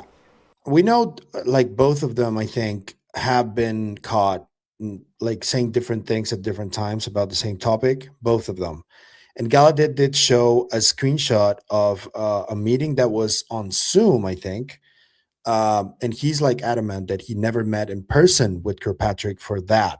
He met him like much later after that. That's what Gallaudet is claiming. But Douglas Dean Johnson is also posting exchanges in email with Kirkpatrick where he says the opposite. So it's impossible to know who's telling the truth right now. There's no evidence one way or the other. It's one word against the other. That's it. But if you step back from it a little bit and look at it from a little farther away, I think what it shows, what I see is a rift. I see what Dolan talks about, these factions that are sort of at war with one another over what to do about this information, and one group wants to disclose and one group is not interested in that. And I think what you're seeing is that play out in public here, regardless of the he said, she said kind of nature of this. I mean, you're seeing the former head of NOAA, a retired admiral, confront Sean Kirkpatrick in a room full of people on camera publicly. I mean, that is pretty dramatic. That's a dramatic moment. Yeah. And it really shows like this is there are people who are dedicated. Whatever's going on with Tim Gallaudet in terms of like his truthfulness or honesty in one conversation to another. And let's be fair, it's hard to remember every conversation you have and keep your same exact, phrasing every single time. So I understand that happens, but he has shown that he's dedicated to disclosure and to getting this information out there. And, I get a sense of, I believe that his motivations are pure. Whether or not he's been, right and wrong about every single thing, I don't know if there's any way to know that. But Kirkpatrick, we know, has tried to throw cold water on this whole community and sort of, spread doubt, provide an alternative narrative, dismiss people, which is like his specialty. Just kind of, piss on the whole parade and do it in a way that, for some reason, for a guy that came, did it, and then is like, I'm not even really into this. He's sure fucking interested in it. He's always talking about it. Keeps showing up. You would think this guy would just move on if it was such a nothing burger, but for one reason or another, he's always out there. And I think it's healthy that Tim confronted him. Oh, and Clint, publicly. I have information that from a person who's still currently at Arrow, that nobody there likes Kirkpatrick. They they have the worst opinion of him, really. And they don't consider the work that he did. They don't consider of any value, really. He just like stalled the whole process that a lot of people within there were really excited to move forward. Like, there's people that work really hard in there, and a lot of them are really pissed off that Kirkpatrick just came in and took credit for the good things and left the bad things to the rest. That's what I understand Kirkpatrick did, and how people at Arrow right now feel about him. And his phrasing is so, it's so ironclad. He's like, this is all bullshit. This is what we found. We found no evidence of anything. These people are just crazy. He calls ufology basically like a cult or a religion that kind of pops up every 10 years and then it's got to be squashed, and then 10 years go by and it comes back again. He's like, this is a thing that happens all the time. These people are crazy. They're all waiting for their big, he really does use that term religion to kind of describe it. Like, we're all waiting for that big contact moment, like the second coming. It's going to be, a religion for people who aren't religious, I guess. It's kind of how he said it. And I don't know. Disdain is the big thing for me. You mentioned that how disinterested he tries to come across. Actually, I think it's authentic that he really hates or doesn't care about the topic on multiple levels, and he almost has that UFOs again. And he had that from the very first time we saw him in the hearing with Gillibrand, and it's like, and I think that can be infectious in a bad way for the general public who catch any clips of him. Because, well, here's this guy who worked in the UFO department, because that's the way they'll think about this. Yeah. Here's this guy who was investigating it and he doesn't care and thinks there's nothing to it.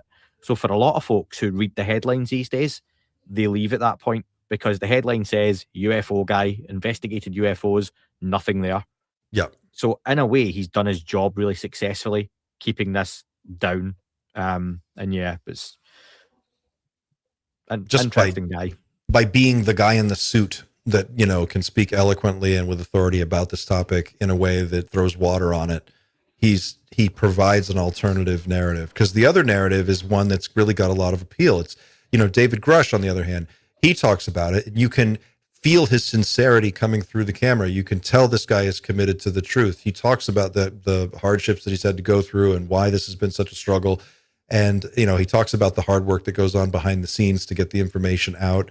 And I know we've got a clip of David I want to go to in just a second, but there are certain people you can see this, their sincerity is apparent. I think Tim Gallaudet strikes me as one of those people who has a position and a stature and a resume, a CV that puts him in a place where there's no upside for him to be the UFO guy, like none. He could make a fortune being a consultant do all kinds of other things without doing this. So the fact that he's doing it, I think people who are willing to take that hit I have a lot of respect for that. Dylan Borland is in the Psicoactivo chat right now. Shout out to Dylan. Is it hey, Dylan. the RL Dylan Borland? Yes. Oh, cool. Hey.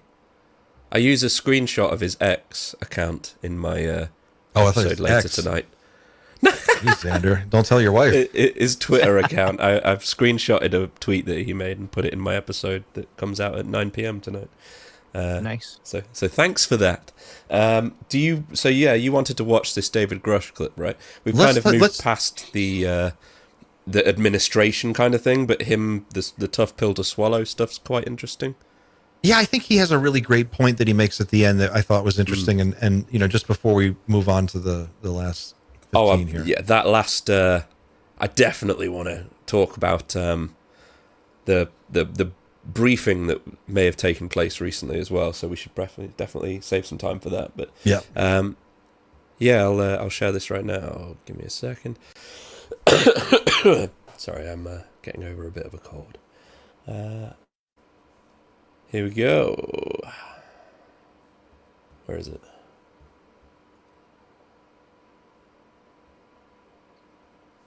Yeah, there it is. Sorry, I had a strange pop-up there.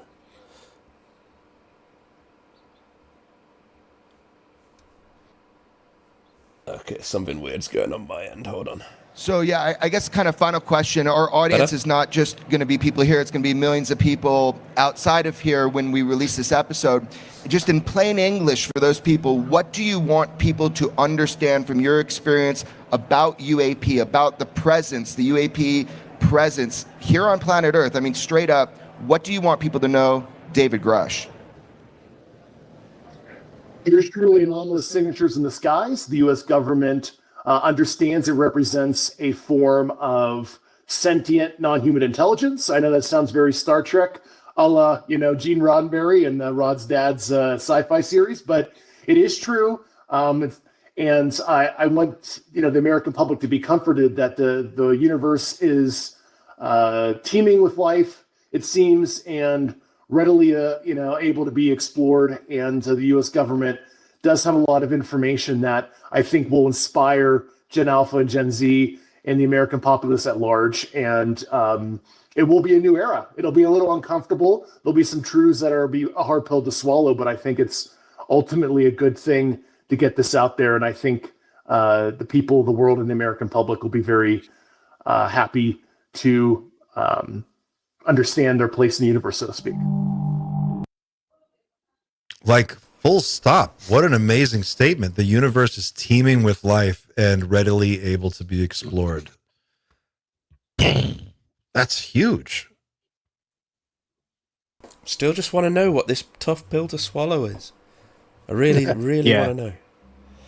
I've asked people that are in positions to know what David Grush thinks is the tough pill to swallow, and I'm not getting anything. But I really want to know. I have an opinion on that, just an opinion. I think that it has to do with the whole psi aspect of it that is not accepted and is very stigmatized still in many of those circles. I think that would be the tough pills to swallow, because on one side you got the extremely religious people that already think that this is something spiritual or religious, and I don't think that's going to be it.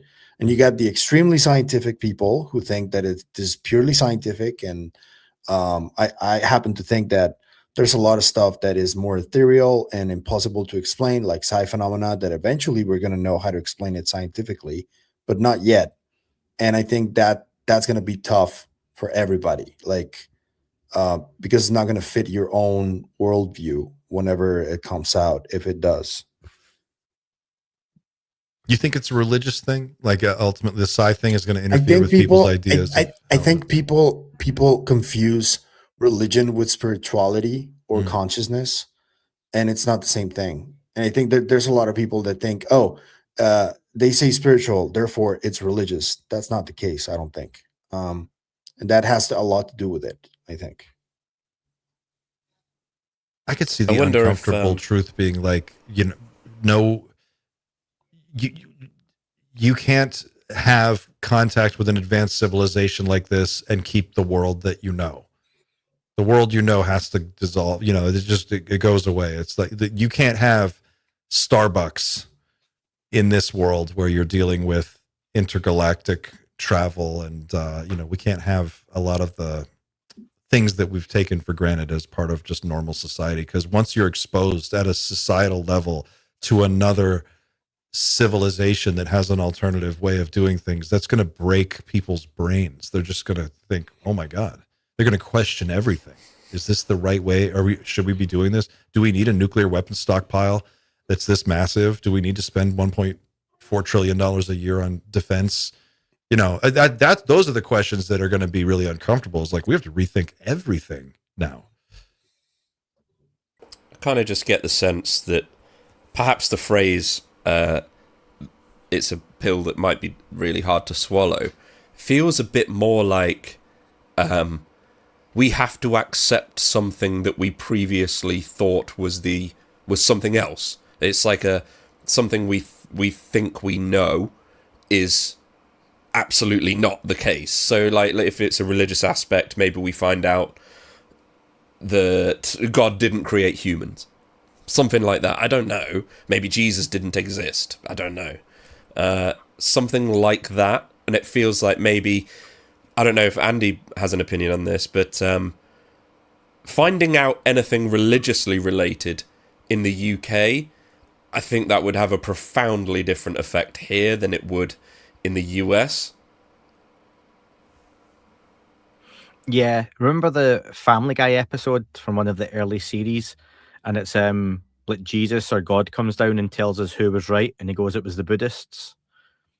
Like, yeah, if there's an element to this where an NHI can come and say, yeah, a lot of that stuff was us, sorry, you know, that's all these stories, that would be upsetting. Religion's not going to be upset by the fact we have aliens or NHI. The idea, though, that a lot of these stories about gods, angels, demons are the NHI will be a tough pill to swallow. We're hearing there are factions, like you say, Clint, earlier, within the US government, and no doubt other governments, private aerospace and stuff as well, where incredibly right and left wing evangelists, Christians, all different religions will have their extremist elements, and they will struggle with that aspect of it potentially.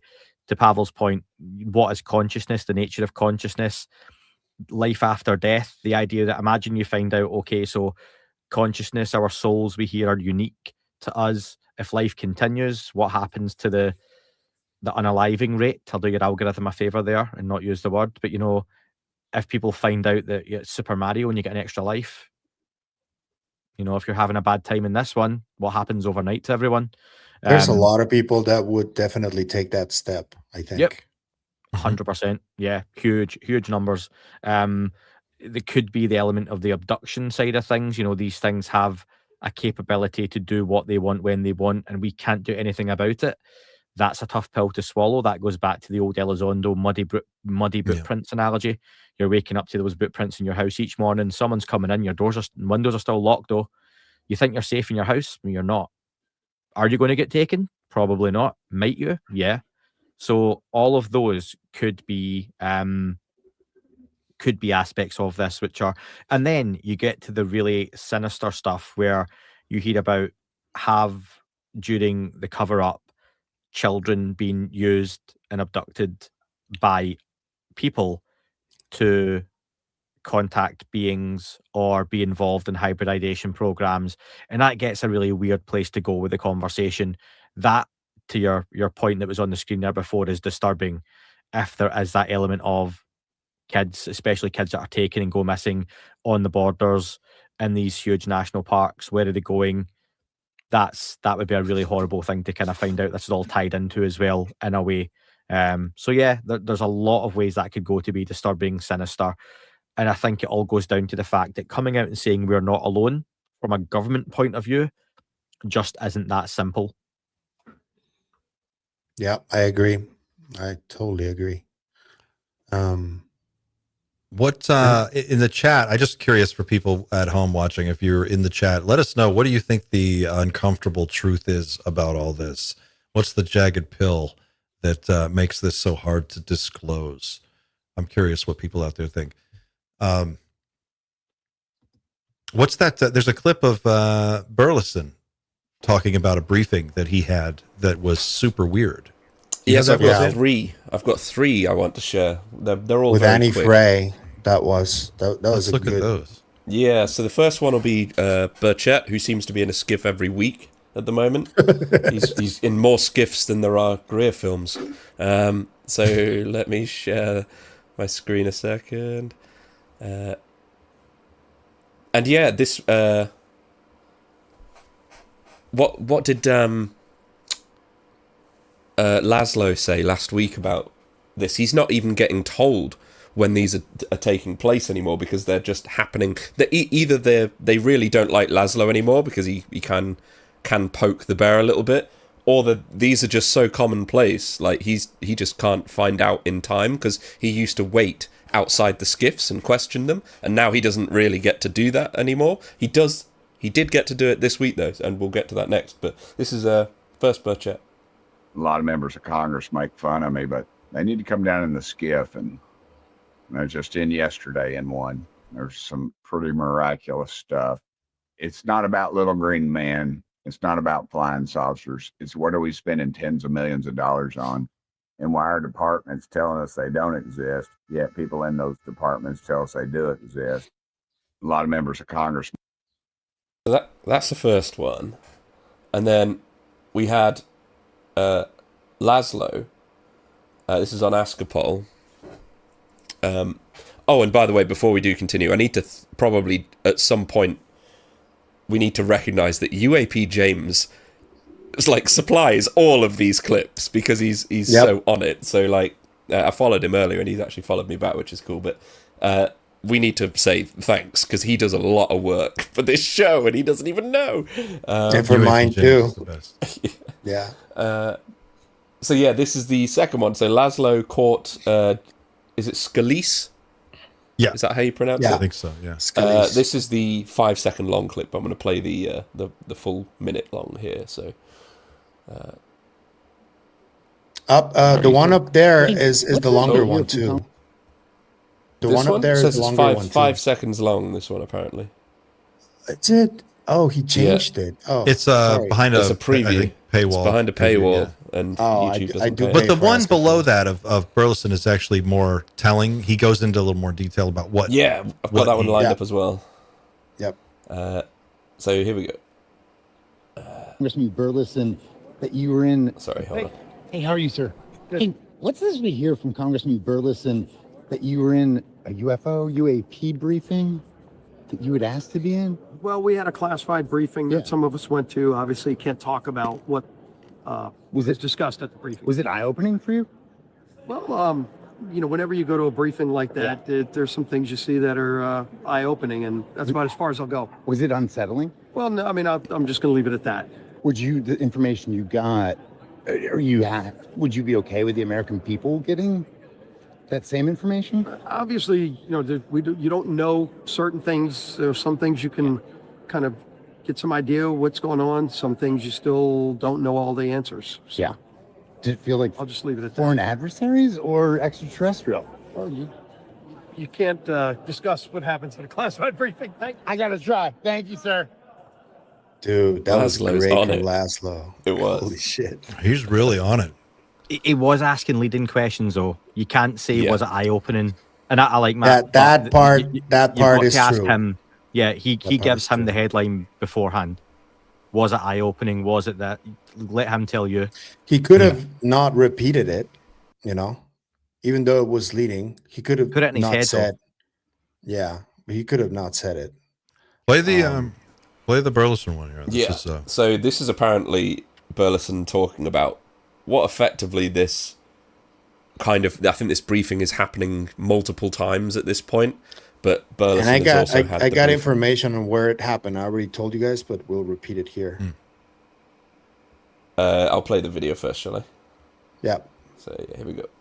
On an event that occurred where they basically tried to set up a perfect case scenario where that would cause UAP to come in and then to capture them or to try to try to document them or record them.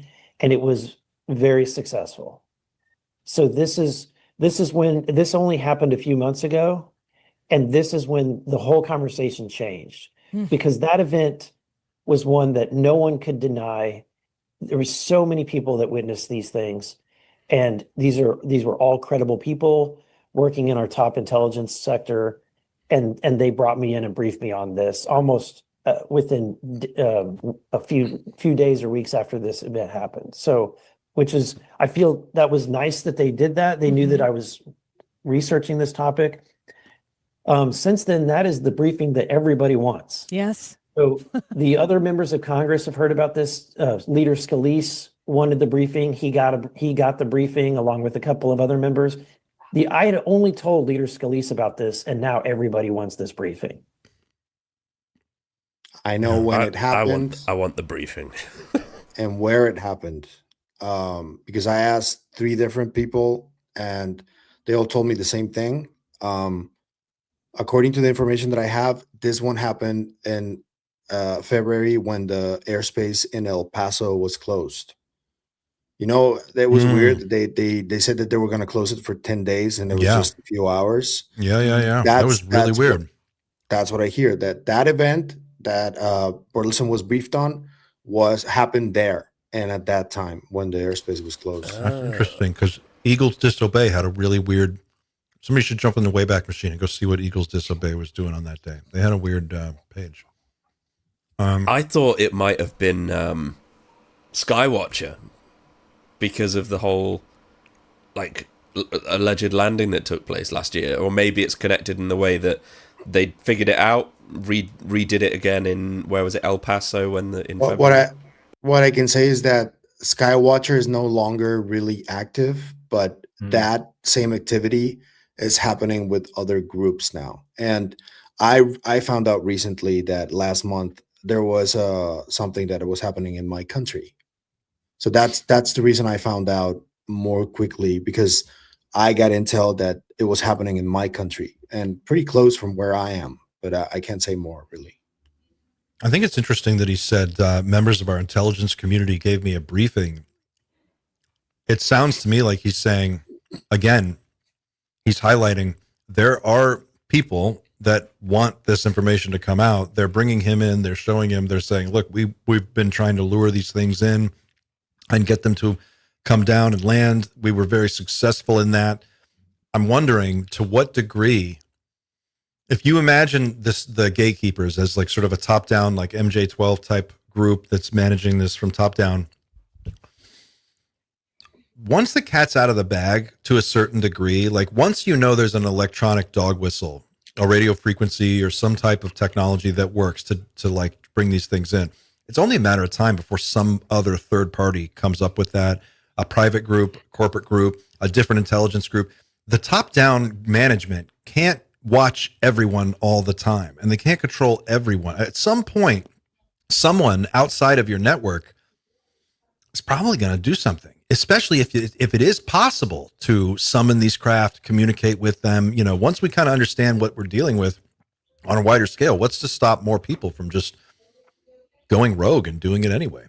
And God forbid, what happens if you get a Peter Thiel type of a guy? I'm not saying him, but someone like that, a billionaire tech bro type person who is like, I'm going to capture one of these things. I'm going to pay these guys.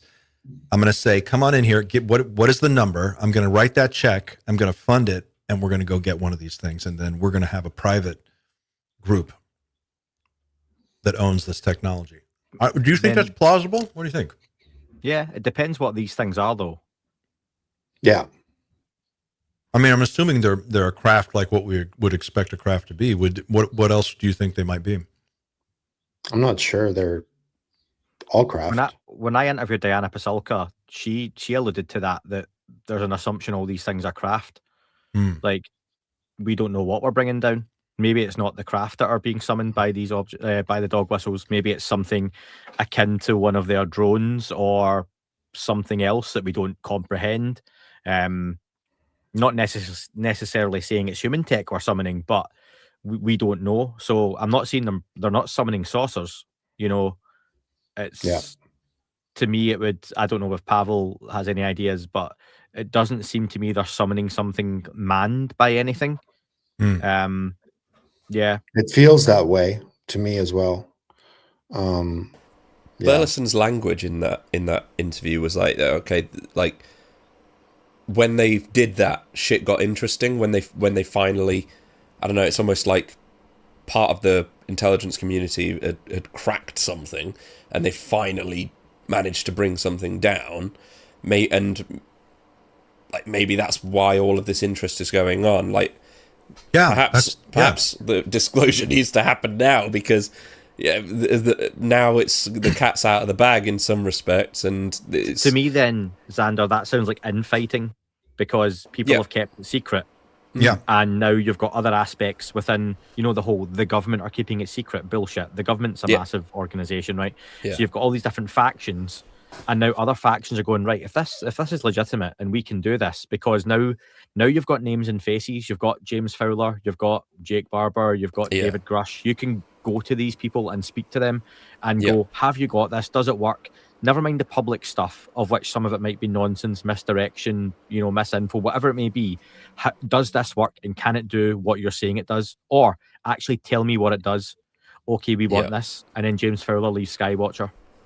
And eventually too many people know about this tech. It becomes just too widely available. Maybe not to us this year, but 2 years down the line, if someone can figure it out, if thousands and thousands of people eventually get the knowledge of how to do this, maybe they need to make it illegal, and that's why they have to disclose.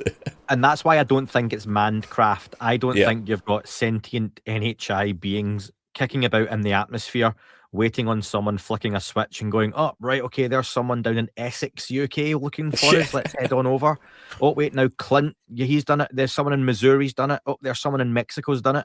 You don't have an abundance of entities up there waiting to come down and speak to us. So for me, it would have to be something abundant, lots of them, small, portable, and readily available. You had the Sphere Network. Patrick Jackson, you just had him on, right?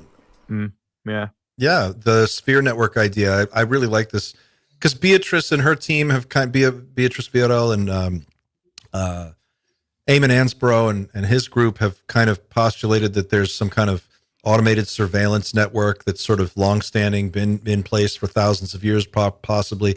Maybe that's what they're interacting with. And if you knew that there was basically an automated system that on demand would just fart out an egg craft and send it down if you give it the right signal, and it'll just do that every time. Yeah, I could see a bunch of people trying to figure out how to do that, how to spoof that system. And then I could see people within the intelligence community going, like you said, that know, or at least know the right people to ask to get the real information on, is it possible? Can we do it? What tech do we need? What's the tech tree look like? And then, Imagine it was really weird, though, where like the planet itself has an organic defense system similar to antibodies, and someone's worked out how to activate these things and bring them down. So they're not alien craft at all, but it's something more natural that we don't understand. That would be weird. Isn't the largest single organism on Earth a fungus? Yeah. One continuous organism that's like the size of a continent. I forget which one it was, but there's like one, I know what you mean, yeah. Maybe one super mind. Super Mario style. Super Mario style. How are you on time, Andy? Are you okay? Time means nothing anymore. What is time? you're in the sweat lodge, I imagine. Yeah, absolutely. It's cooled. Like it's cooled down considerably now. So yeah. Well, I think we're about to wrap it up for the day. We came pretty close to keeping it under 2 hours, but we went a little bit over. Anything else you want to tell the people? What do you have coming up? What are you working on? Oh, I don't know. Genuinely, I don't plan that far ahead. So anyone who thinks it's because I like to be really fresh and on the pulse, I'll let them keep thinking that. It's just I like to go a bit more chaotic. I think this coming month there's loads happening. I've got a pretty big guest I'm hoping to have on. I've not told anyone who it is, but they are like massive. And they've not done interviews on outside of Rogan that I've seen. They have contacted me though. It's not a trust me bro thing. And if that comes round, that would be cool. I can give you a mild exclusive, I think. Nothing to do with me, but Lou Elizondo's book won't be out this year. That was scheduled to be released. I don't know if people have seen that or not anywhere, but it's not coming out this year. Interesting. Are you getting Tom DeLonge, Andy? Tell us the truth. No. It's not a UFO person. I want to guess, but I'm not going to guess on air. But people will want to hear from them. By the way, and it's not Spielberg. Only tangentially related to this conversation, but we did manage to hit for the first time Doom Factor 11 when you guys. I don't know how about. We've been way worse than this. Yeah, it's the Scottishness. The Scottishness just brings the mood down. That's what it is. I think it's your gloomy outlook. 100%. Yeah, took everybody over the edge. Yeah, I am quite sad. Me being positive, When you get to 11, a special message from Jeff Goldblum pops up, and you got an Easter egg.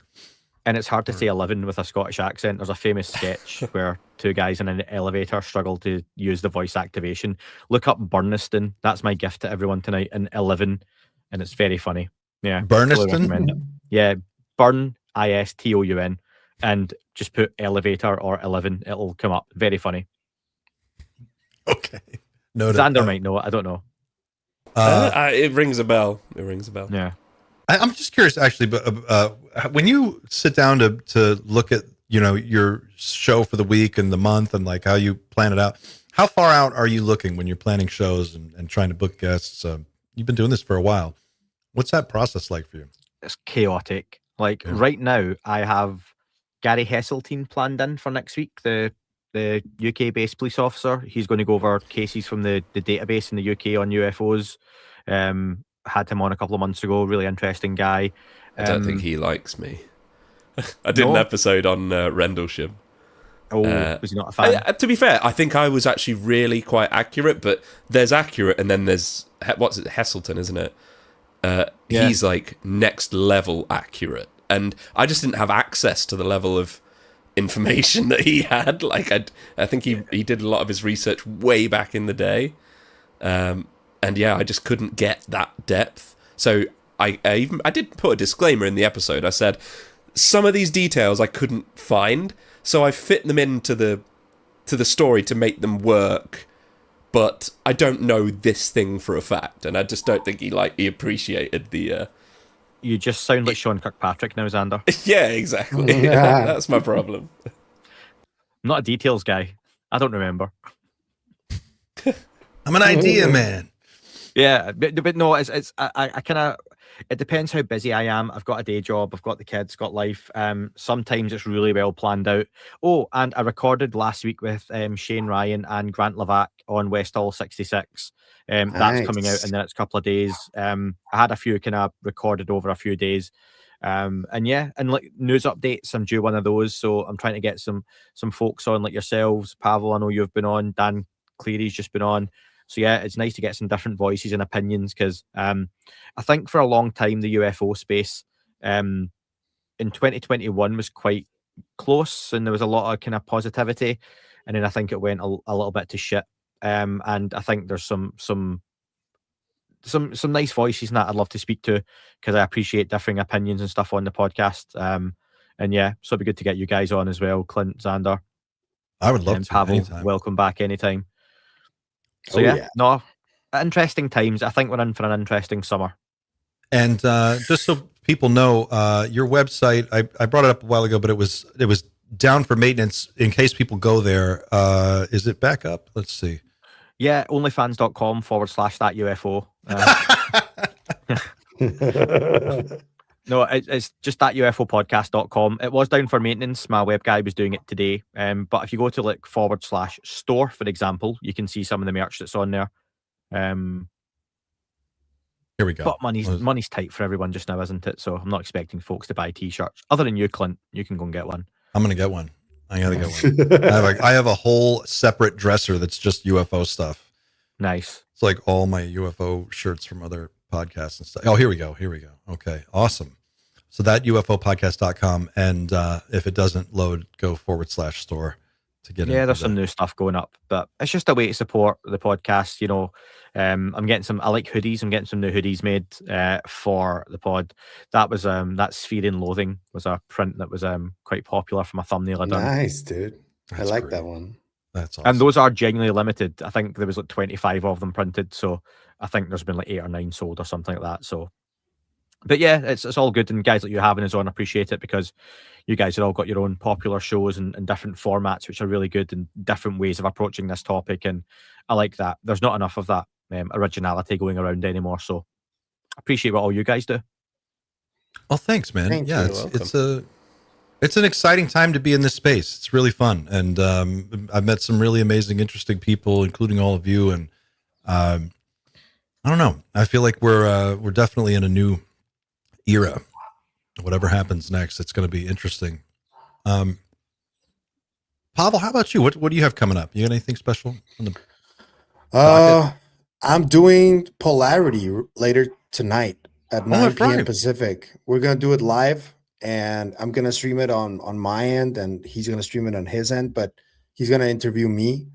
He was like, "Can you help me make some sense of this?" I'm like, "No, no, I can't. I can try, but it doesn't make any sense." But what time is Polarity's live stream? It's 9 p.m. Pacific. I don't know where that is, where you are in the world, but speaking to everybody, 5 a.m. in the UK, and you can, and it's gonna stream through Psicoactivo and Polarity. Yes, it's gonna stream through both, so you guys can check that out. And it gets really loose with Josh from Polarity, because he likes to explore a lot of topics that are considered quote unquote politically incorrect, but I don't give a shit. I like talking about anything, so it's gonna get weird. I'm looking forward to that. It's gonna get weird. All right, Xander, what about you? You got a really good episode coming out soon, right? Yeah, tonight. In 45 minutes. You actually 45. touched upon it tonight, Andy. I too have been seeing everybody talk about the Book of Enoch, and then I saw the Luna tweet that literally said, "Read the Book of Enoch." So I've read the Book of Enoch, and I've made an episode about it, because I don't think anybody has unpacked it properly in terms of ufology. Anyway, there's plenty of long form stuff about the Book of Enoch online, but not much that I can see that goes into why Anna Paulina Luna, in terms of ufology, might be talking about it. And obviously there's a few other people, but yeah, doing a huge deep dive into the whole book, basically. And I what share have you my learned? opinions. You became kind of an expert on the Book of Enoch. What can you tell us? Oh yeah, well, it's. I'm kind of in the same position as you, Andy. I'm not religious at all, and people are. It's kind of Vallean to say, but the long story short of it, I think people are sort of ascribing the ufology to the story that makes it comfortable for them. And the Book of Enoch is, for all intents and purposes, pretty closely tied to Christianity. So if somebody's going to like a story about ancient aliens and you're in the US, it's more than likely going to be the Book of Enoch. It's also not one book, is it? It's a collection of... Yes, yeah. So it's sort of 5 main parts. I think it's 108 chapters. It's not a long book. It didn't take long to read, but it's 5 parts. It was written over several decades. Like, it wasn't just one writer. It's not actually written by Enoch. Spoiler alert, but it's not much of a spoiler. But yeah. It was a fun episode, but yeah, I highly encourage everyone to watch it, of course, because I've made it. And yeah, just trying to do new things. I've got a new camera and went out on location for this episode as well. So yeah, some new stuff, location footage, a lot of exciting stuff coming. So to are be you fair, I planning just wanted to play with the camera. But you're going to be doing more stuff like that, right? I would like to. It's a bit difficult in the UK because there's not a great deal. You've got like 5 different things, and they all kind of look the same. They all look like forests or roads.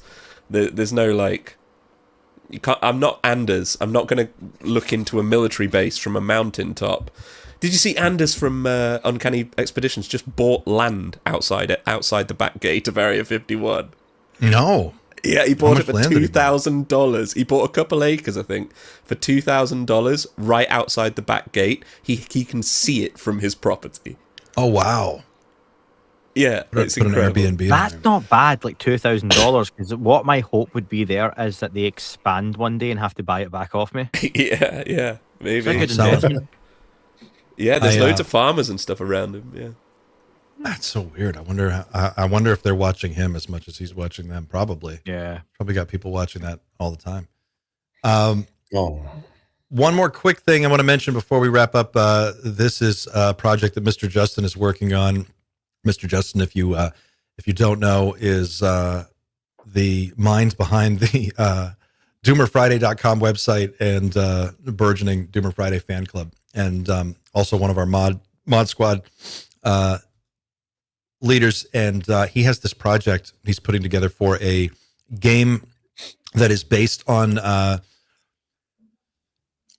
the phenomenon, but also somehow includes characters from Night Shift and the Night Shift expanded universe, including Xander and Pavel and others. And it's a little top secret right now as to exactly how this all comes together, but we've been assured that it's going to be a pretty amazing experience when it's all said and done.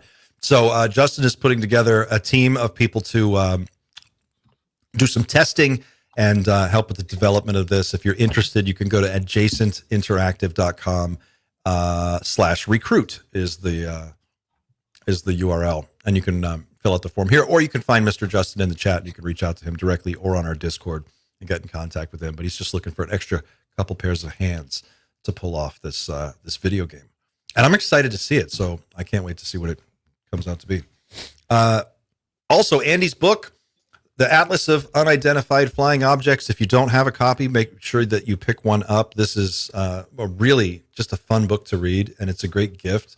If you have a friend who's kind of into UFOs, or maybe just a little bit, and you want to get them even more into it, there's some casual stuff in here for the casual observer, but there's also some really interesting detail.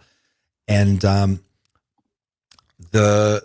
trying to find there's Rendlesham. Devil's Den case is one of my favorites, Terry Lovelace. And you've got a chapter on Devil's Den, and it's got some really great drawings of the craft that he saw. This massive triangular craft, which was had hangars in it with saucers in them. I mean, spectacular stuff. But the book is Atlas of Unidentified Flying Objects by Andy McGrillen. You can pick it up wherever fine books are sold. And last but not least, if you want to support the Night Shift, if you like what we're doing here and you want to see us do more of it, you can support us any number of ways. The easiest way is to like, share, and subscribe. It doesn't cost a dime. It only takes a second. And it is really the best way to help us grow. Or if you want to be super cool, you can go to teamnightshift.com. You can check out our merch, or you can pick up some of our actual flagship blend, Night Shift the Coffee. This is certified mold and yeast free, mycotoxin free, and heavy metal free. And it is roasted to order within 48 hours of your order. It's the freshest coffee on the planet and some of the best. And you get to subscribe, or you can buy a single one, but in exchange for helping us out, you get a great bag of coffee. It's delicious. It's what I drink on the show, and it's awesome. So that's it for me, guys. I think we're all done here. Anything else you want to add before we wrap? Thank you, Andy, for being a doomer now. Yeah, you're in. Anytime, guys. You were a natural, by the way. I'm a natural. I hope I didn't come across too moany and people understood my accent. You're invited to the carne asada, dude. Thank you. The carne asada. Please come back again anytime you want, Andy. This has been a lot of fun. You're awesome, and yeah, you totally do fit in here. So how do I submit an invoice for payment? Send that to Dan. You can invoice it, but it might take a while. I'm still waiting. Send it to Dan. Send it to Dan. He'll take care of it. No, that's fine. Cheers, guys. Anytime. All right, guys. That's it for us. We're going to go ahead and wrap it there. Thanks for watching. Like, share, subscribe. Let us know what you think in the comments. Don't forget, let us know what you think the uncomfortable truth is about disclosure. Spell it out. Do you think that we're food? Are they out to take over the planet? Is there a hybridization program underway, and what phase are we in? Let me know. Thanks for watching, guys. We'll see you again next week. Until then, keep looking up.